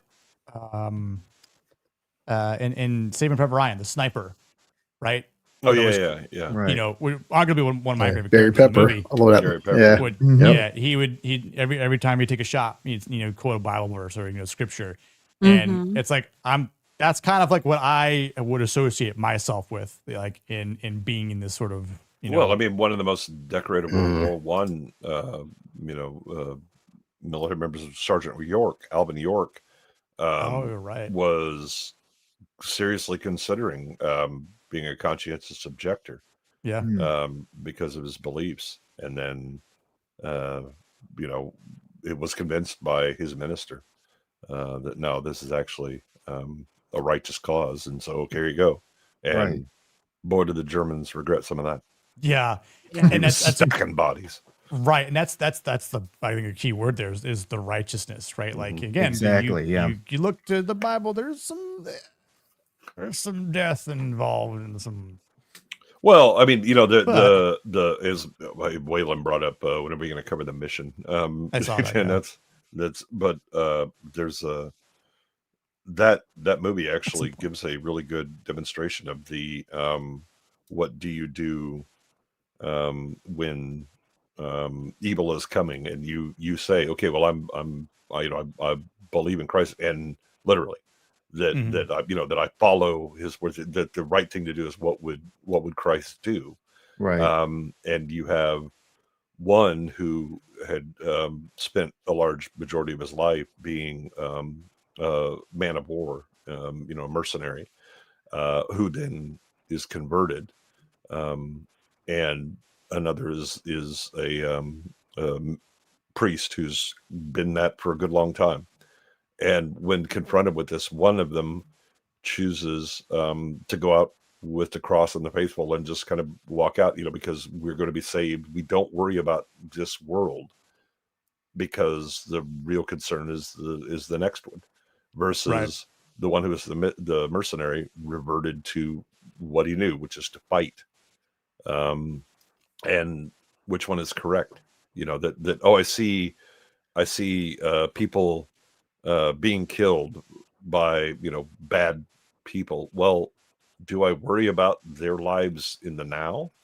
Do I worry about their afterlife? Right? Because if to raise your hands, if to kill is a sin, then why risk your mortal soul for that? Exactly. Yeah. It's so deep. It is. I don't want to think. So I would say, because I think he affirms faith, loyalty, courage.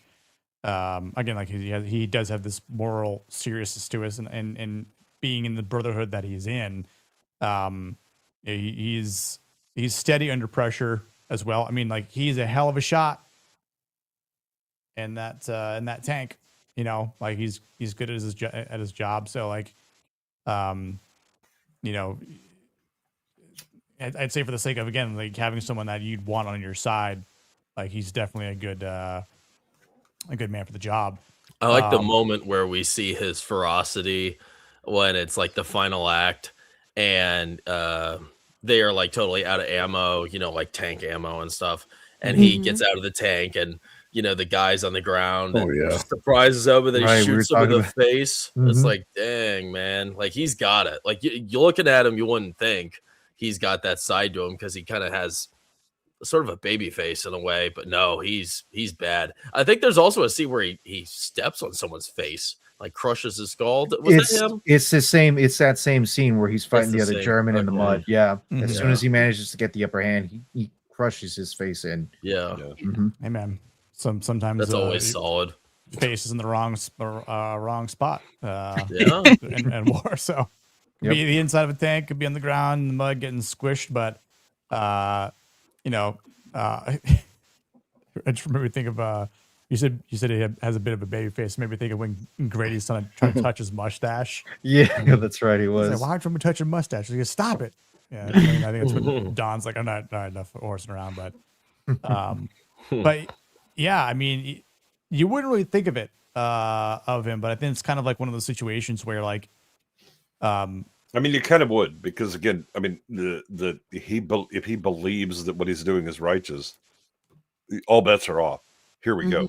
Yeah. I mean, I'll say that's a comparison, right, with the movie, The Ministry of Ungentlemanly Warfare.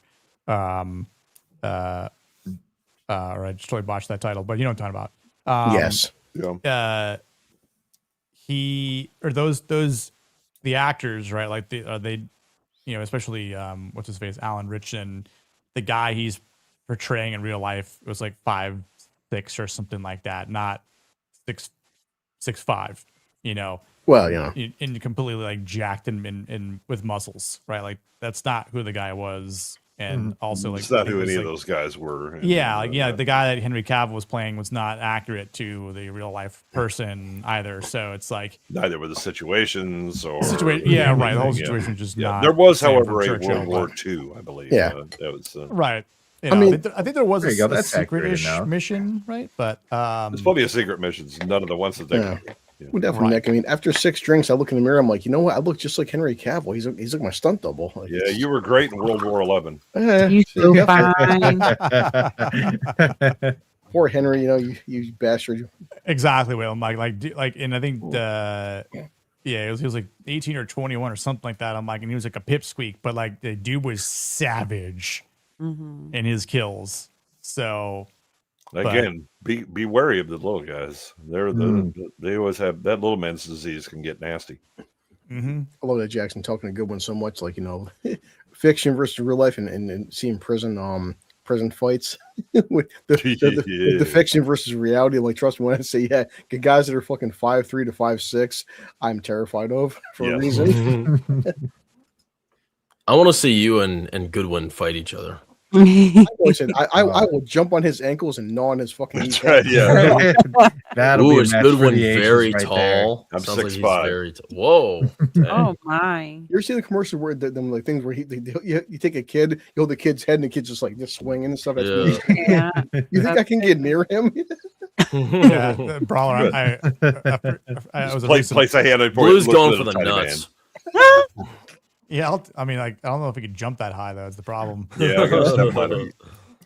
I think if Blue, Rossi, and Kata all stood on each other's shoulders, they might. Yeah, they need to put on a trench coat and then pick a fight with me, and I'll be like, I have the best defense where it's like, trust me when I say like I will win because Jay will just break his hand hitting me 4 or 5, 10, 15, 20 times. Eventually he'll get tired beating the shit out of me. So I win. That's possible. Unfortunately, I have more appendages. The good news is I won't be able to headbutt you. Oh, I'm not bending down. And I don't worry about things like brain damage. I mean, come on. Are you not bending down that low because you're really old? It's because I'm really tall. Oh, okay. All right. And old. It's him punching down to me like this. Yeah, I've spent plenty of years in a world made for short people like you.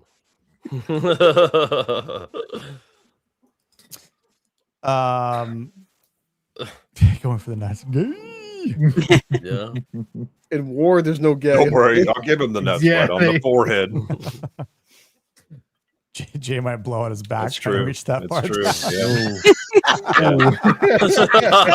That's why I'll just stall. I'm out. You just hear. All right, hold on. Yep, there it is. Yeah. Someone tag me out real quick. Yeah. You understand real strength? A friend of mine, he actually picked me up. He picked me up when I was like 220 in jail with one arm and picked me up like this. And I was like, doll. And I'm like, yeah. The difference between a guy who's 5'6" and 6'5". When you have a friend who's 6'5" and 320, when they pick you up with one hand like a child, I'm almost like, yeah, I'm gonna die. Yeah. Not I agree with whatever you say, sir. It's perfectly fine. Also, you want me to shine your shoes, boss? The first rule in prison: make friends with the biggest son of a bitch in the prison. Yes. Very true. Usually how it goes. And don't pick a fight with the small ones. So for Bible here, I gave him an 8.5 for affirmation, and then same thing, like 8.5 for inspiration. It was kind of like in between like an 8 and a 9 for affirmation and inspiration for him. Aspiration wise, I do think again he's a strong role model. But I do think again like he does have those brief weaker moments because I think like his virtue is still like trapped inside like the violence of war. That he's experienced and taken some part in, but even though he's like, God, what's the line where he says like, you don't let the sin get a hold of you, Norman, and then they're talking like, Grady's like, can I be saved? Bible, my worthy of God's grace Bible, and I think when was that? Was that after the open field fight, or was it maybe on the way to that? One of the two, but again, like you go back to the apartment scene, and he's kind of just enabling Kunas and Gordo, right? About them just telling the story at an inappropriate time, messing with Norman, messing with Emma, kind of just acting childish and everything. And it's like, yeah, why weren't we here? Why did you have us here? Like, what's wrong with us? Like, it just, I think it knocks it down just a little bit. So I was like, like a 7.5 is still a good rating for his aspiration. But Yeah, I agree. Affirmation, I Also, would give it about an 8. Inspiration, he did really help the troops and the group along. I'd give that a 7, and aspiration a 7 as well. yeah. yeah. I mean, I'm not sexist, so I agree with the female. Yeah. Over here. Just wait on. I won't lie. Personally, for me, like, I feel like if we were all thrusted into like some crazy war situation and we were either in a regiment or some kind of tank crew or anything like that, I probably would want to be exactly like Bible over here. Like, I would like to be the dude that starts, spouting verses from the Bible while we're literally cutting down our enemies before us. That's just the way that I personally do see it. I also know at the same time, such, attitudes, there's like a level of hypocrisy that kind of comes from it, because how are you contending with having that faith that you have, that strong faith, with the level of violence that you are portraying on other human beings? You know what I mean? So the points that you have set for them, like, it fits perfectly. It actually does. Because yes, he affirms pretty well, like, a lot of the traits that he has, and he is quite the inspiration, I would say, not just for like his own team, I think for the audience as well, to a certain extent. Aspiration wise, yes, because he's a human being that has his own flaws too. Like, you got to try and learn to be better than that. I realize with a lot of Christians, it's a double-minded thing. Right. You're aspiring to do all of the works that are in the Bible, but there is that aspect where you're still in the world. Yeah, well, you'll always fall short as well. I mean, Yes, we all that's yes. all falls short before the glory of God, Yeah. as it always goes. Well, and that doesn't in any way impact your aspiration. I mean, in- you're No. trying to achieve something more than what you believe you have within you, and whether you succeed or not, I mean, you're still aspiring to it. The idea is always to live like Christ. Yeah. Or live Christ-like. That's And always you the can idea, no matter how much call we fall. sin, but you're not the one to make the judgment of it. Like, at the end, Bible's not the one who's going to be determining who is saved or not. Right. The moment they're course. dying on this battlefield. Right. He sees himself as the He can, vehicle however, behind it. at least give some of that level of guidance. Like, after the open field fight, he was down there with the one German soldier that was dying. Gave him that one prayer at the very least. Yeah, like he could pray over really anyone, right? So it's like, you could like pray for your enemies, which is obviously an interesting concept, but Hmm. Well, I mean, you have a man dying. That's and at that point, Right. he's no longer an enemy. He's and he asks him, do you believe in, and the guy says yes, and so he, the Lord's Prayer, Right. to give him, his final piece and allow him to, to pray as he dies. So the thing about Bible is when you're in combat, okay, we're gonna kill, but then that context switch where he finds the guy that's mortally wounded, and he doesn't really care about uniform or anything like that. He's just he's worried about trying to salve and maybe save a soul, at the end. Right. But I think he has he clearly has weaknesses in his personality that are in conflict with his beliefs. I mean, that the him showing up in the the meal scene, and you can tell there's resentment that he has. That he hasn't put away, and jealousy, and all of these weaknesses that we all have. We all are plagued by. But are very much kind of put in focus because of his beliefs, and you're like, oh, hold up, you shouldn't be toting those around quite so obviously, sir. Given what's going on, but yeah, I mean he's kind of like ad hoc chaplain to the crew, but also is just giving them moral and morale boosts, right? With what he says, and he's not just unlike a chaplain who's a non-combatant. Bible's in it to win it. Let's go. And the when he's out and he's like, I gotta go get more amp. I gotta get another weapon. Whoop, and just out of the tank we go because we're still fighting. And everybody's in danger. I mean, the one thing that I think he and Wardaddy both show is that they really care about the team. To the detriment of themselves, right? I think the other guys they care about the team, but they don't really either have the opportunity, other than maybe the individual, because one of them, I think it's the driver, right, that gets out to get him back into the tank. Yes. And is like yelling at, "What are you doing?" And it gets him back in, right? Because again, these guys, I mean, they're watching each other's back, and trying to help out. I think that I'm kind of agreeing with the 8 on affirmation. Inspiration, I think, is good, and aspiration. Again, I think he's probably high on the aspiration because, even though he falls, he more than most has a belief in a thing that he wants to be that's better than what he is, and even if he can't attain it, he's striving for it. So I think I'd probably give him a 9 on aspiration. Yeah, I can get behind him being higher on the aspirational scale. I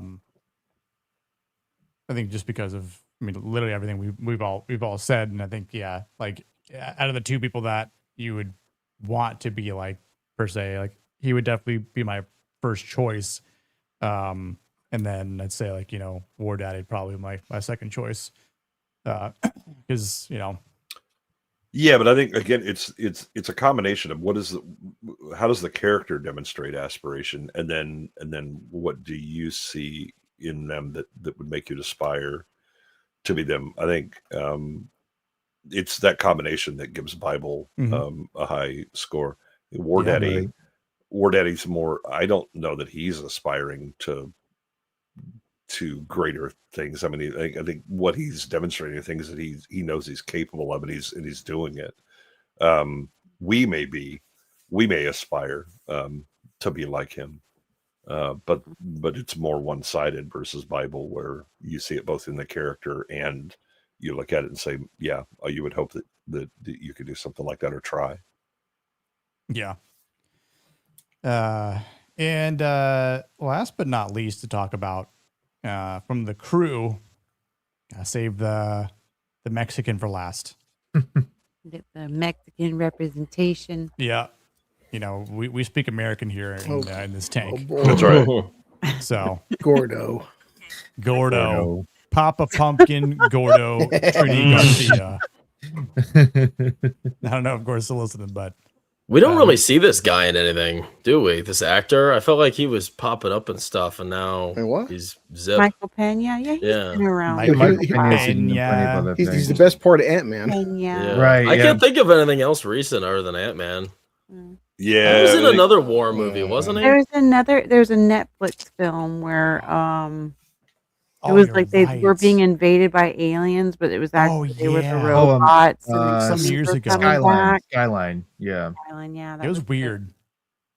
Yeah, he had like a daughter and something like that, and he's like trying to protect her or something. I forget what it was, but it was I've told Good One about this year. He was actually Sam Rockwell. He was in Good Luck, Have Fun, Don't Die. Even he was pretty good for the scenes he was in. Yeah, he's been in a ton of things, and he's just a good character actor who's in a lot of things. Sometimes that's the thing. Not everybody's meant to be a leading man, but when Michael Pena is a side character, he elevates whatever scenes he's in and movies. He's going to put in the work. Yeah. Hey, he was Yeah. in The Working Man too. Yeah. He's also in the new Dora film. Dora. Oh, that's fitting. Is he Swiper? Does he what? Is he Swiper? Oh, Swiper. It's the stealing monkey. No, Let's no, see. Swiper's the fox. That's Oh, steals. Fox. Yeah. That's I'm out of Boots. it. Is that Boots? The Boots is the monkey Yeah, Boots that is the sticks with monkey. Dora. Yeah. Yeah, I was trying to see what else he was in. Let's see. After this, really, I mean, like obviously the Ant-Mans that were more well known. Some other things, I mean, some I've never even really heard of.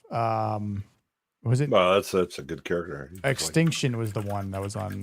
Yes, that was that one on there. Oh, Extinction, okay. yeah. One. That's right. He was in Moonfall. Came out a couple years ago. The one with Sam Rockwell? No, the Moonfall. Moonfall had Moonfall. Patrick Wilson in it. I Halle believe. Berry, Oh, yeah. yeah. John Bradley. That movie is from Game of Thrones. somebody was doing all the acid in Hollywood for that film because Yeah, the I third don't remember act being well done. the They third didn't act, leave any for us. I'm pretty Yeah. sure that was Roland Emmerich, wasn't it? it is the most batshit crazy third Yes, act I've seen in it a good was. decade. Yeah, there you go. Oh, Moonfall? Yeah. Moonfall, yeah. Oh yeah. That's like Art Bell level conspircy was like, okay, bro, you're going a little too far here, Rolls. I don't know what's going on. He was in he was is the main cast member in Narcos Mexico. Yeah, he was Kiki. Yeah. Which I actually thought he was good in that. Yeah, he was very good. Yeah. Because it was not the typical like comedic or whatever. He was like super serious in his job. Waylon's right. Moonfall's a bad film, but that third act, I'm like, you know what? I'm just like, kudos on you guys for just like doing all the drugs, like Well, that's Roland Emmerich. I mean, Roland Emmerich's always going to go crazy. It is. Oh, he was in The Martian. Oh shit! Yeah. Right. Oh, that's right. He was on the other astronaut crew. Yep. Yep. He was in season 4 of Jack Ryan on Amazon. I forgot about that. And Wait, then, there was a season 4? God, I didn't even watch it. Yeah, the new movie just came out actually. I've not watched it yet though. I think it came out on Friday or maybe it was last Wednesday. I don't remember when it was, but I have not had a chance to watch it yet. But yeah, I mean, I think he does a good job in this movie. Oh God, he was in Gone in 60 Seconds. You guys are just Was bringing he? them all out. Wow. Yeah. Damn. Who was he? You know, in it's 60 Can't Seconds? remember. I Ignacio. can't remember that. Ignacio. Wow. When I think of his character Oh, in okay, all of yeah, yeah, these, yeah. Yo, man, that's gross. You know, when is it with the That's dog? right. What were you saying, Yeah. Box? well, when I think of his character like paired up with the rest of the crew, I think he's kind of the weakest, really. I mean, I don't really see much to latch on to. He has a couple gaffes here and there. I think what I admired from him the most was what he did in the end. You know, when he took the grenade and he embraced it to, Yeah. Dude, to yeah. save That was the wild. other dude. Like that was nice. Like that redeemed him for me. But other than that, I don't know. I didn't think he really added too much to the equation. Yeah, the character itself is really weak. Had you not cast Michael Pena, you wouldn't even remember he was in the damn tank, right? Mhm. You know, Yeah. it's just Right. him with the very few lines and a little bit of characterization that he has. He's playing it up well. But Do you yeah, feel like this he was was the a writing little where it was bit, like, okay, we need a guy. I feel like he was a little bit of comedic relief in a way. I didn't think he was that comedic, funny. A little bit, though. yeah. No, That's why I they're put not like bits of it where he was humor. funny, but like again, like the strongest moment that he had, like to bring up the dinner scene again, was when he's telling the story about the horses, Yeah. really explaining why it is a lot of these guys are the way that they are, and you know, because of the way that Michael Pena had delivered the performance there, again, he may have been the weakest of like the team there because you don't feel much from him other than some of those gaffes that he has. But that one scene was that time where he was able to shine, like really, you know, demonstrate a little bit of depth that this guy has, that Gordo has as well.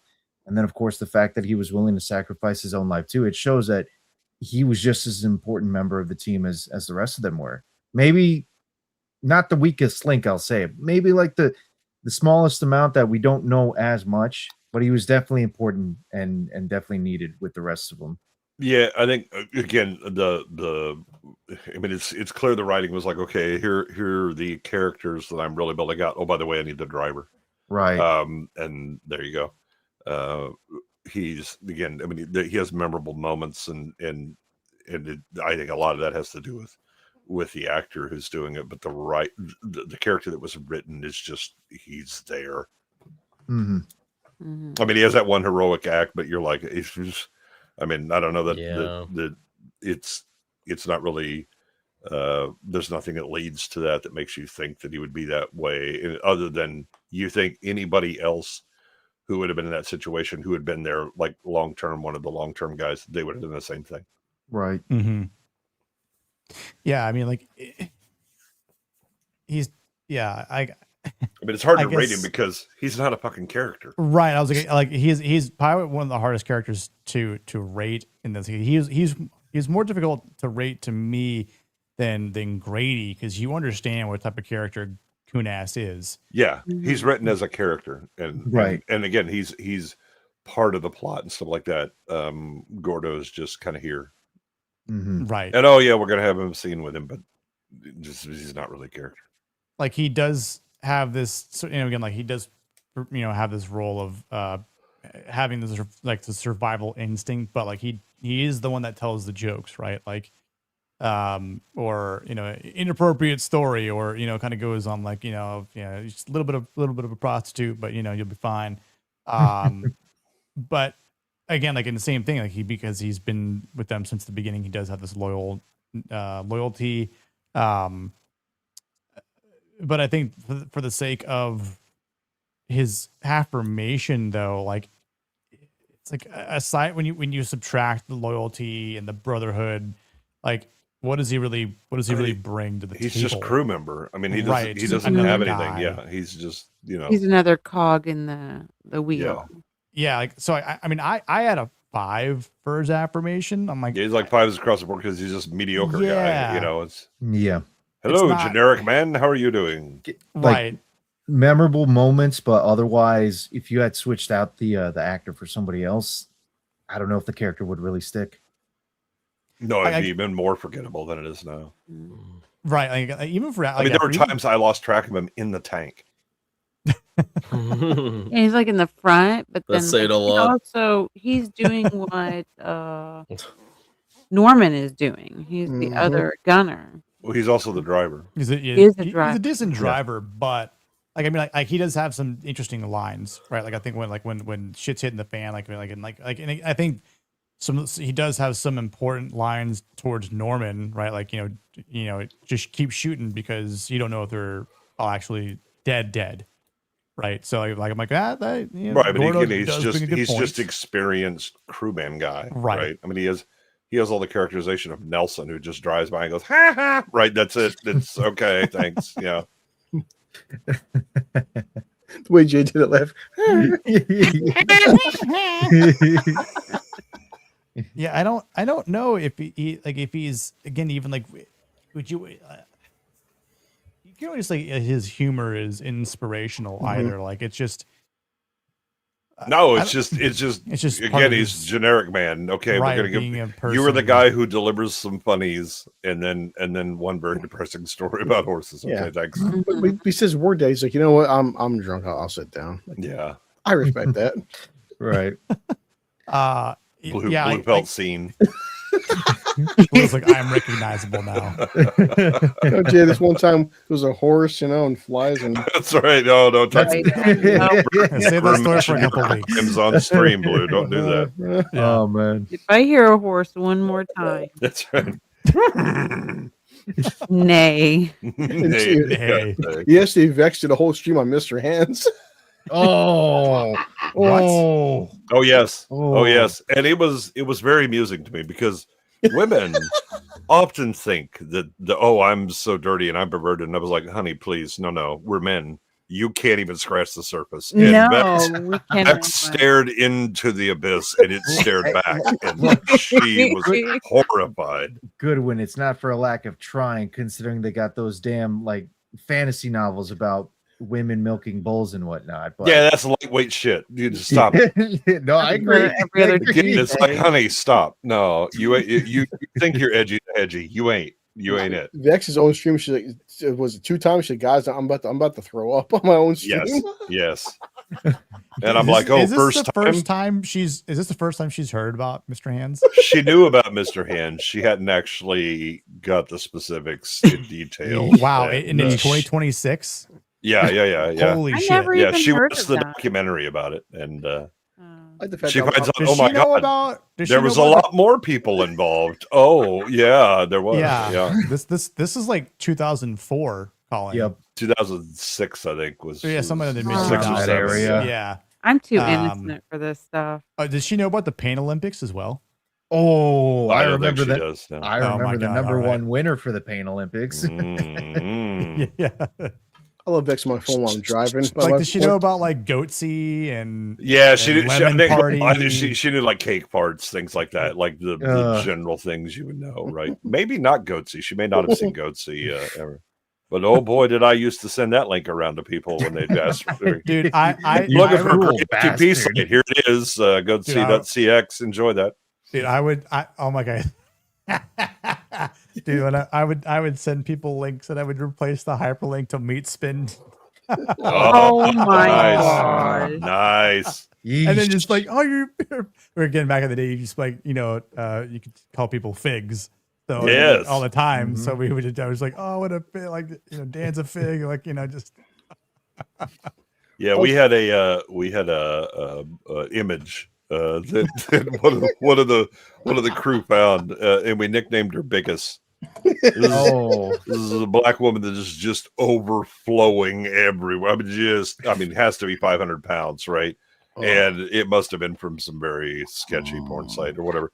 So yeah, people would be like, hey, you got any nudes? Yes, I do.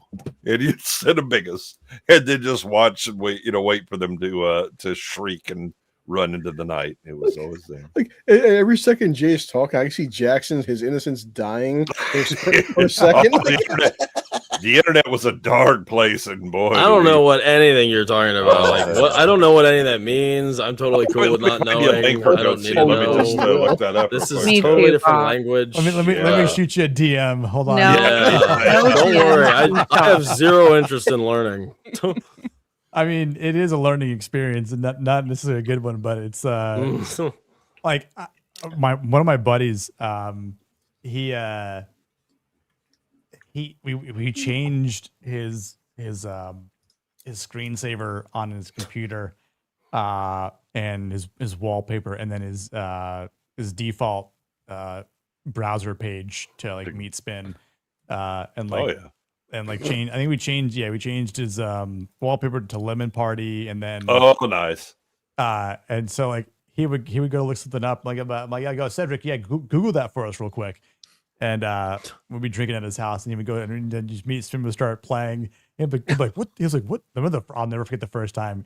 He literally goes, what the fuck? And just started staring in the abyss. And we're like, bro, why is it like 48? Stop that shit, dude. I love so many group chats. Vex was told Jay, so yeah, I have a guy sense of humor. And Jay's like, oh, really now? Do you? What's up, Demon Carol? Vex was like, I can hang out with the boys, really. We could definitely I traumatize see you him. and I raise you, my ball. Yeah. Hi, Molly. You just dim the lights. I'm here in absolute black right now, just laughing at you. I'm glad she's welcome to this part of the internet too. Yes. She's realizing, oh no, you don't know darkness. I'm sorry. I love the fact that Goatsy became such a meme that people were doing like birthday cakes. For it was great. I do remember those. Gordon Chesney. You can have the people going, what the hell is that? Oh, you don't know? Gordon J. telling Vex, you really adopted the dark. You really adopted it. I molded by it. I almost wish she didn't do that so we could talk about it on my birthday stream. Oh, don't worry. We can find something else. We definitely could find more. Yeah. You showed her Thomas Granger. Okay. The highlight of my 2026 of Vex not knowing what a fucking Blumpkin is. Like, you shitting Nah, me? that was tremendous. That was 25. Yeah. Last year. Yeah. But yeah, we've We'll opened her find mind. something for her to discover this year. Yeah. Yeah. There's plenty more in the arsenal. Absolutely. Yeah. And we definitely need Jackson on. He needs education. Counterpoint being we merely adopted the Chinese.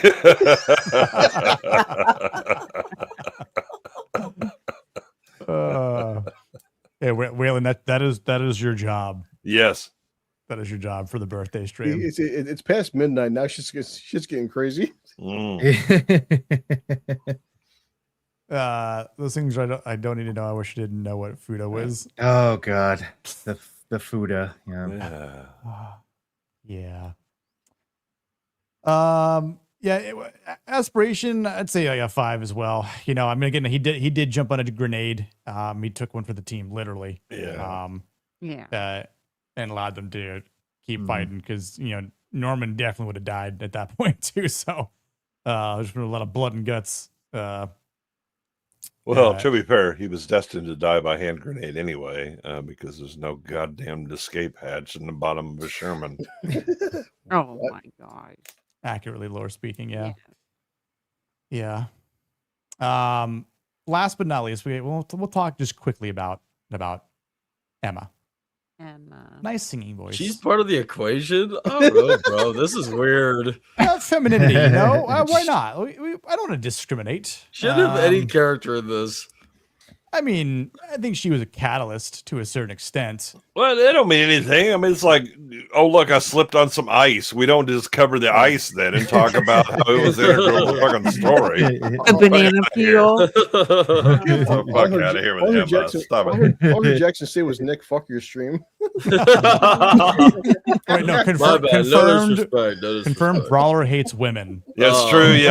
Confirmed Brawler hates women. Skip. Flip it. Masculine Mondays. Yeah, exactly. Yeah. Clip it. Ain't no wait, was she trans the whole time? Yeah. Good. Blue's out. Yep. Nope. He's back. Jay almost got me. I was right there.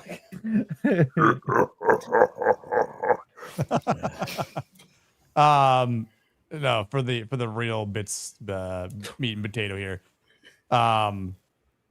Masculine ratings from a 1 to 10 for the entirety of Fury. Ronan, since you are first timer here, let's have you go first.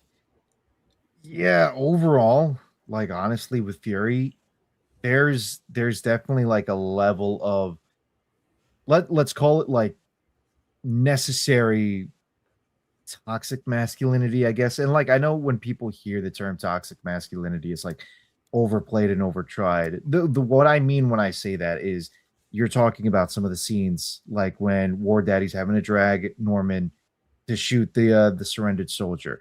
Then you're also talking about, of course, somebody like Kunas himself. Like, dude's a walking brutalizer when it comes to the whole team, but he's a necessary one as well.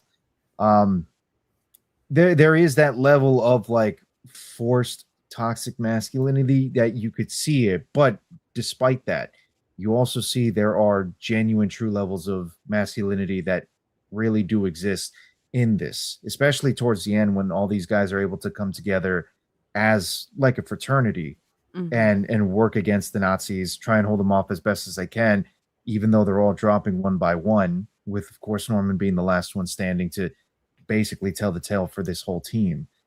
I would probably rate it, and again, maybe I'm being a bit generous on this, I'd honestly rate it as like a 9.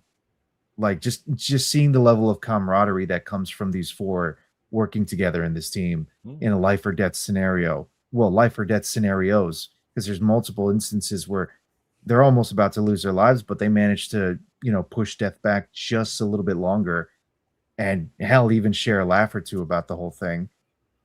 I can't find anything more masculine than that. Being able to work together as a team despite all your differences, laughing at death in the face until it's finally time to come. Right. No, yeah. I mean, that's an an acceptable reasoning and score. And I think too, like one thing that I thought about was, this is, we have our main cast and crew for protagonists here. We've got a catalyst or two and some other minor characters that are involved in the other tanks and everything. And then that's the thing I was thinking about too. I'm like, well, there's the focus is on the Fury crew, but you do think about the other tanks and the other platoon that didn't make it, right? So it's like, you do hear about, again, this is just something that is kind of like a default by war, where there's always going to be people that are giving their lives to a greater cause to protect.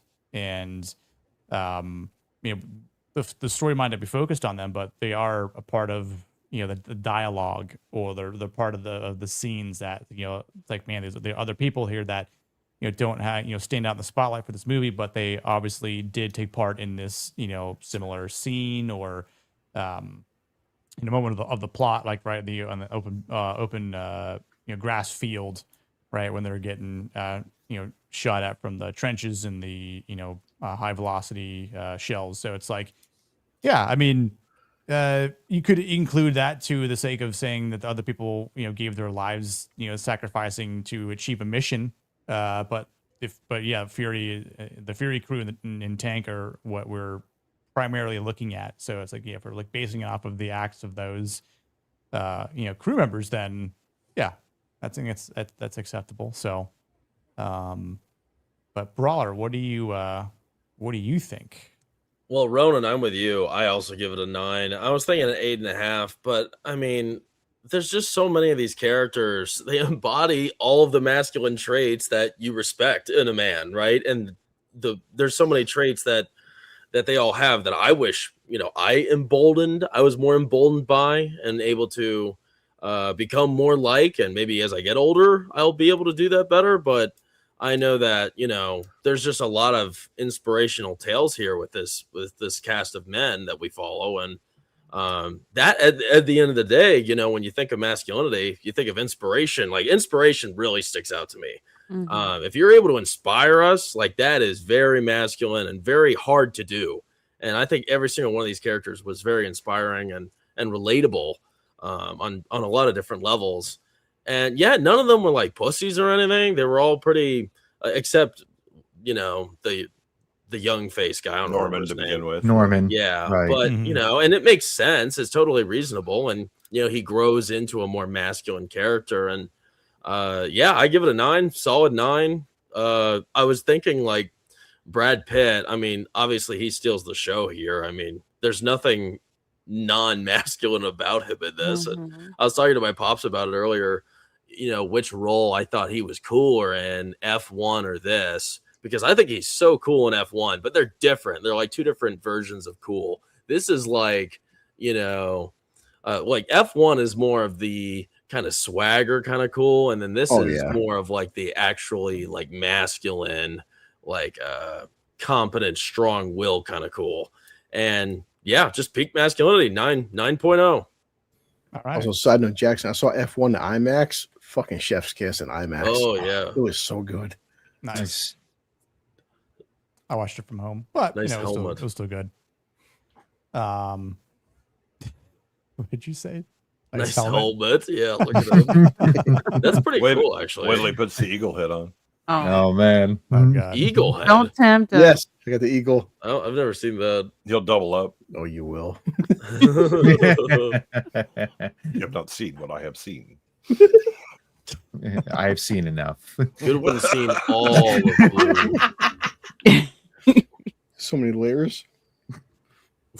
Love it. What about you? What do you think? Well, I really agree with what Ronan and Brawler said. I really can't add any more to it. I'd give it an 8.5. Alrighty. That is also fair. Blue, what do you think with your helmet?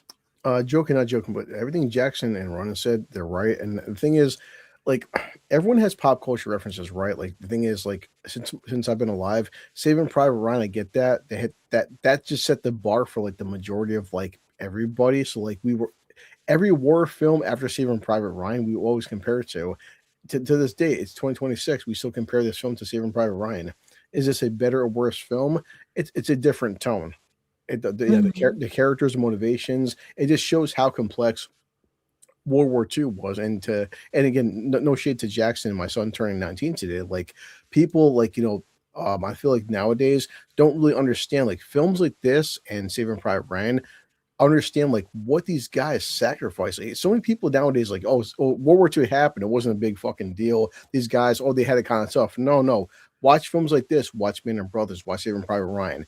It was a whole different generation. These people sacrificed everything. So, yes, I love this film, and it's a different tone than Saving Private Ryan. It's like I like Saving Private Ryan, but I like Fury not as much, but it's pretty goddamn good. Like if I had to rate Saving Private Ryan a 10, Fury to me is a good 9. And I agree with Brawler and Ronan. This film may not be as good, and as like Jay said, there's some historical inaccuracies, but like, boy, that scene, Nick, with the whole sitting down, something as simple as like just having an egg for breakfast, like that whole scene. There's so much to unpack in that scene, like the things we take for granted, like showering, deodorant, just like waking up and going to McDonald's every day, just like what these people had to sacrifice and again facing the ultimate evil, because it's again not be political, but Nazis. You do understand the fact that these people that they were targeting babies as target practice. They were gassing children alive. Like it was a horrible existence to live in. Like, boy, World War II, there's a reason so many people nowadays don't get like World War II. It was arguably the most horrific fucking part of like our existence. So yeah, it's I want to see more films like this. This film is all the masculine, and like, yeah, Wardaddy, maybe a flawed character, but as we've always said, you need guys like him in situations like this. So yeah, I love this film, but in a different way than Saving Private Ryan, and that shows the complexity of World War II. Yeah. What did you say, 9? Yeah, definitely. All right. Senor Goodwin, what say you? So from the masculinity side, what's up, Cliff? You kind of have one-dimensional view of things. I mean, you have Norman he's in a war situation, but his mindset is entirely wrong. He's built for civilian life. But the thing about when you get into these kind of monoculture kind of situations, it's hard to express the full spectrum of masculinity. The things that you do in war and the decisions that you make in war and the behaviors that you have are not the same masculine traits that are going to make you successful in as a civilian or in peacetime, right? And so the fact that you can only see their war aspects and you really don't, there's no sense of family in the largest sense, or what do you do about the next generation? What do you the other than I'm here to fight and kill these people and then we'll see what happens, right? There's no real building. You're here to destroy. That's kind of the, again, it's war. You kill people and break things. That's the job. But that necessarily narrows the scope of masculinity that you can express.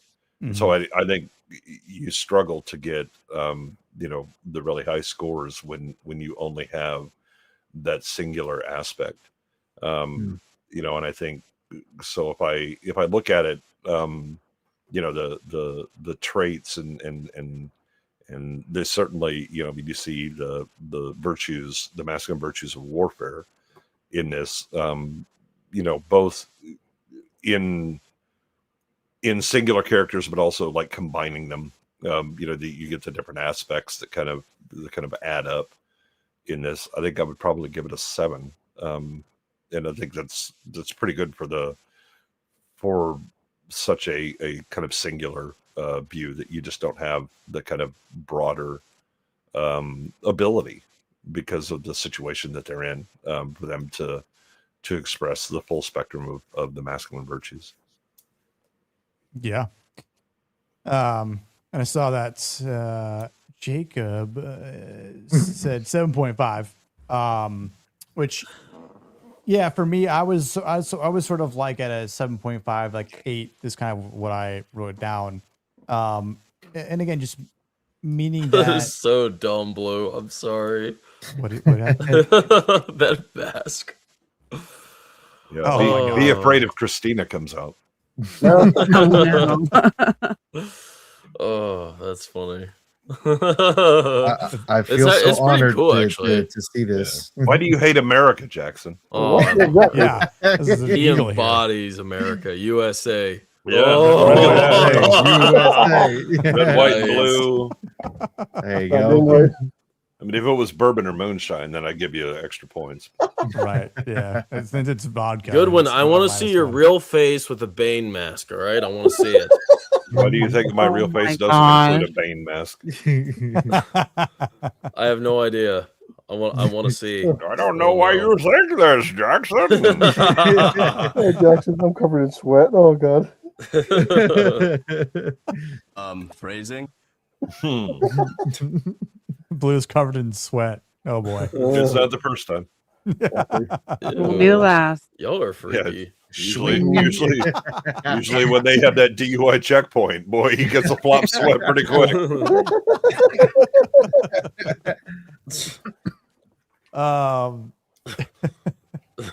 Yeah, I what I would say is because yeah,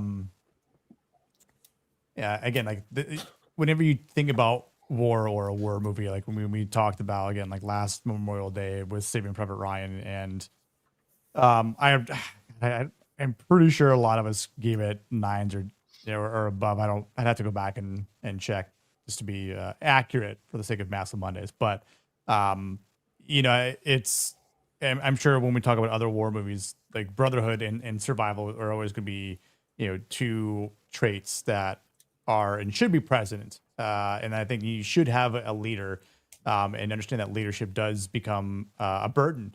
And that obviously, like, you know, you have leaders that have a duty that needs to be carried through the violence, the fear of death and war, the trauma that comes along with it, right? As you hear Gordo talking about those hot summers, and then the type of moral aptitude that people may or may not have.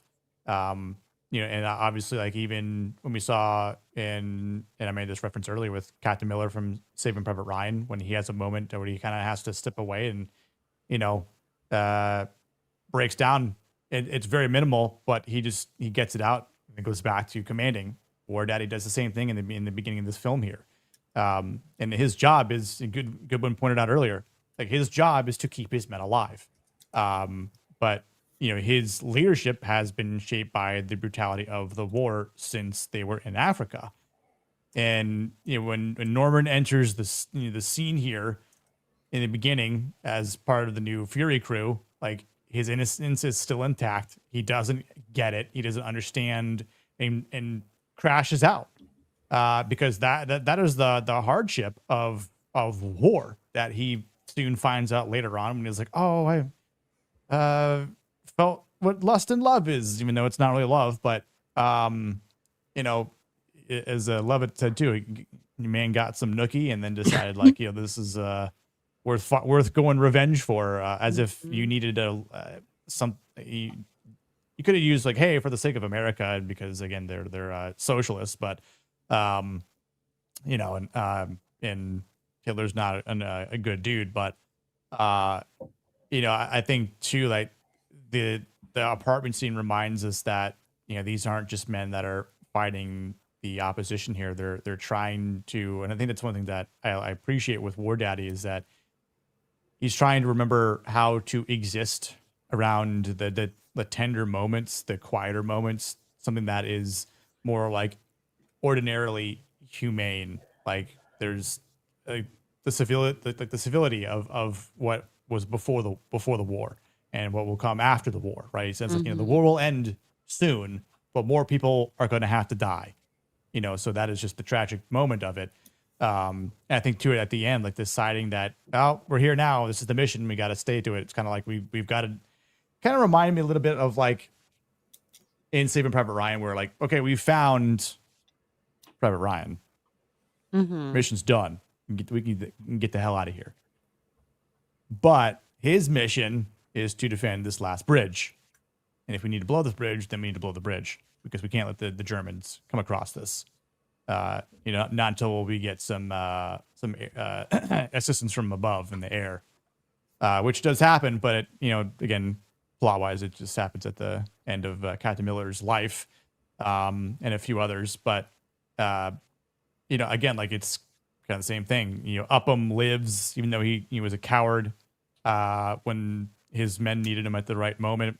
You know, Norman, again, because David Ayer's plot convenience allows him to be the first to volunteer and stick to the Fury and Wardaddy and supporting him. Even though, as Goodwin mentioned earlier, it's not earned. So there are things that I think when we talk about the aspiration and then what is earned here from these characters overall, like again, like the tragedy I think of this movie is that the probably the strongest trait is the Brotherhood, but because like they're a fractured crew, it does and they're very different from one another. And again, because Boyd is probably the most, you know, again, highest rated character and again, very inspirational and aspirational. The rest aren't. We don't want to be like Norman. We don't want to be like Kunas, and we don't really want to be like Gordo either. Again, like Wardaddy, maybe, but we're all trying to be Boyd here. Maybe there's a better crew at hand. And again, I think for Boyd that he's also a very good shot too. Which if he wasn't, I don't know how well intact they would have been. They probably wouldn't have made it as far as they did. But they stand together. They've obviously fought together, and they die together.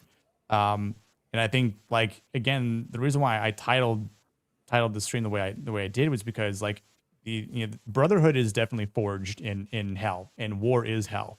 You've heard it before, you'll hear it again. It's the scars that they've acquired and they've made along the way because of the hardships that they've had to do, as some of the stories that they say. But it's not super clean in terms of like the masculinity. So again, like I'd probably give it like that 7.5, maybe 8 at its highest for me personally.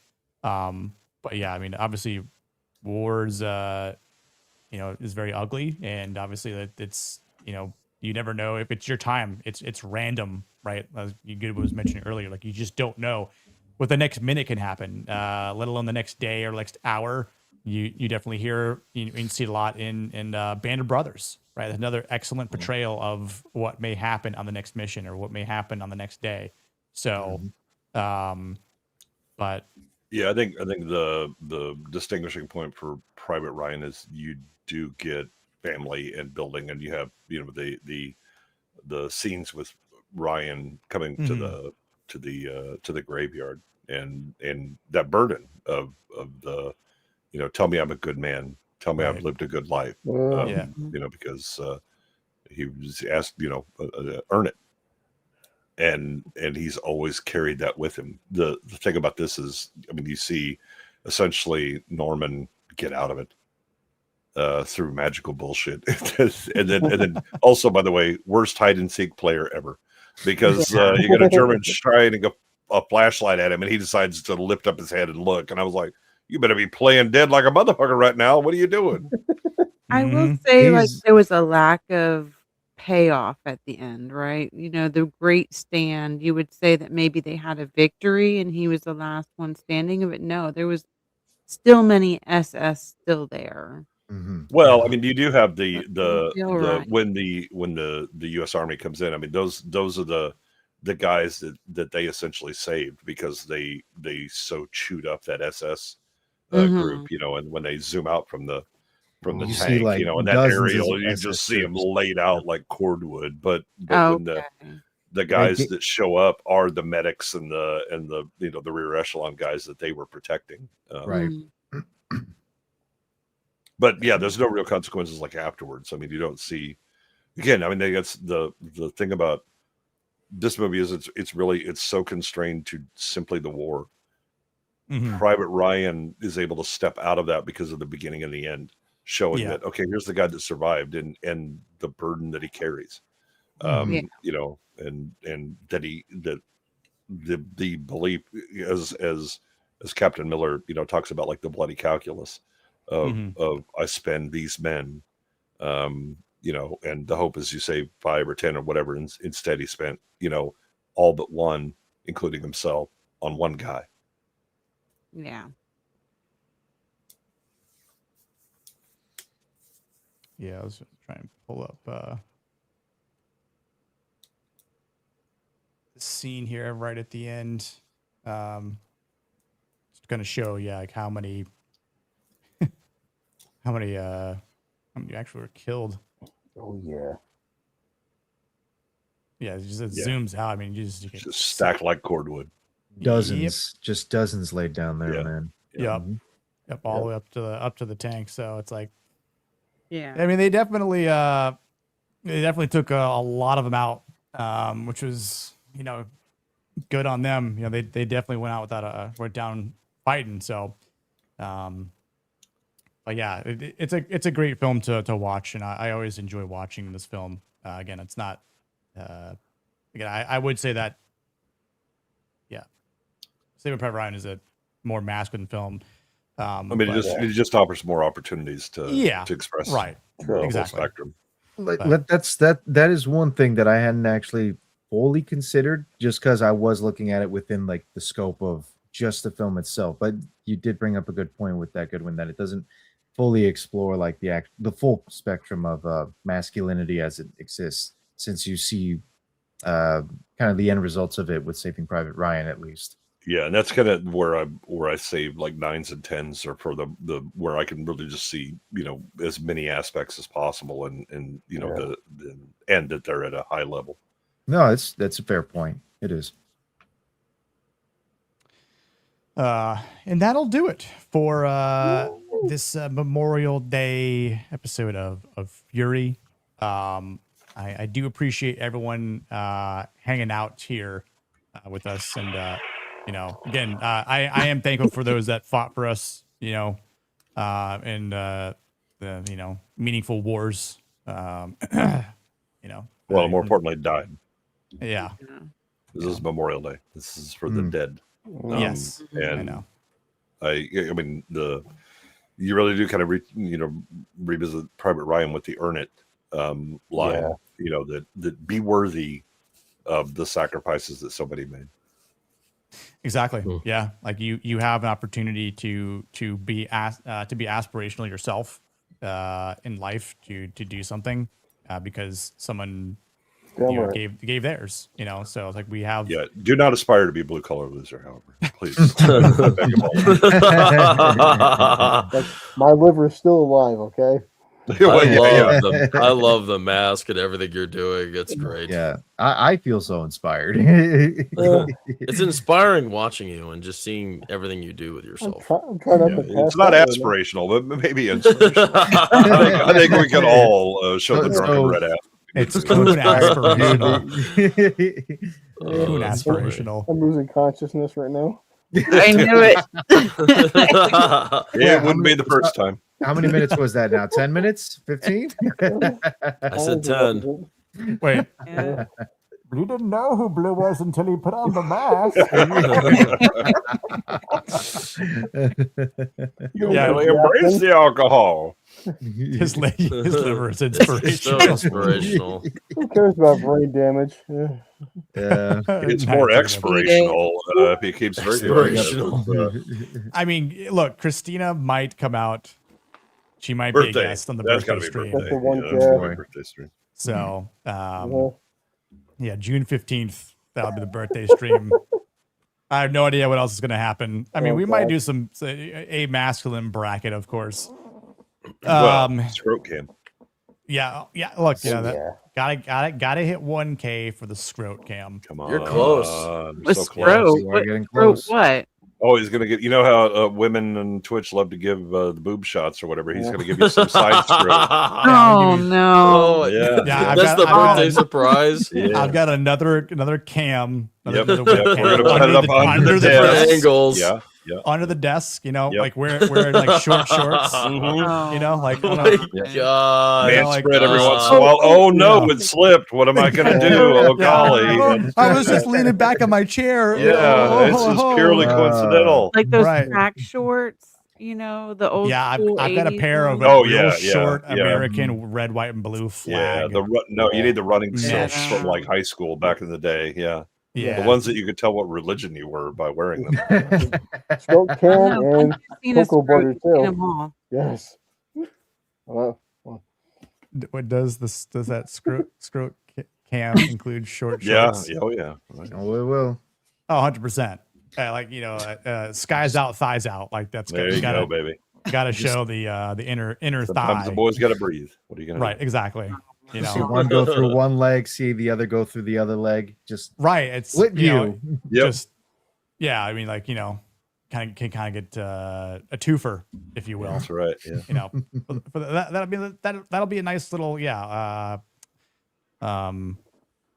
what is it that Leon does? The tears. Yeah. Yeah.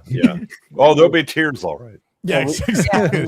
You will see tears, and maybe scrote. You know, There's Leon.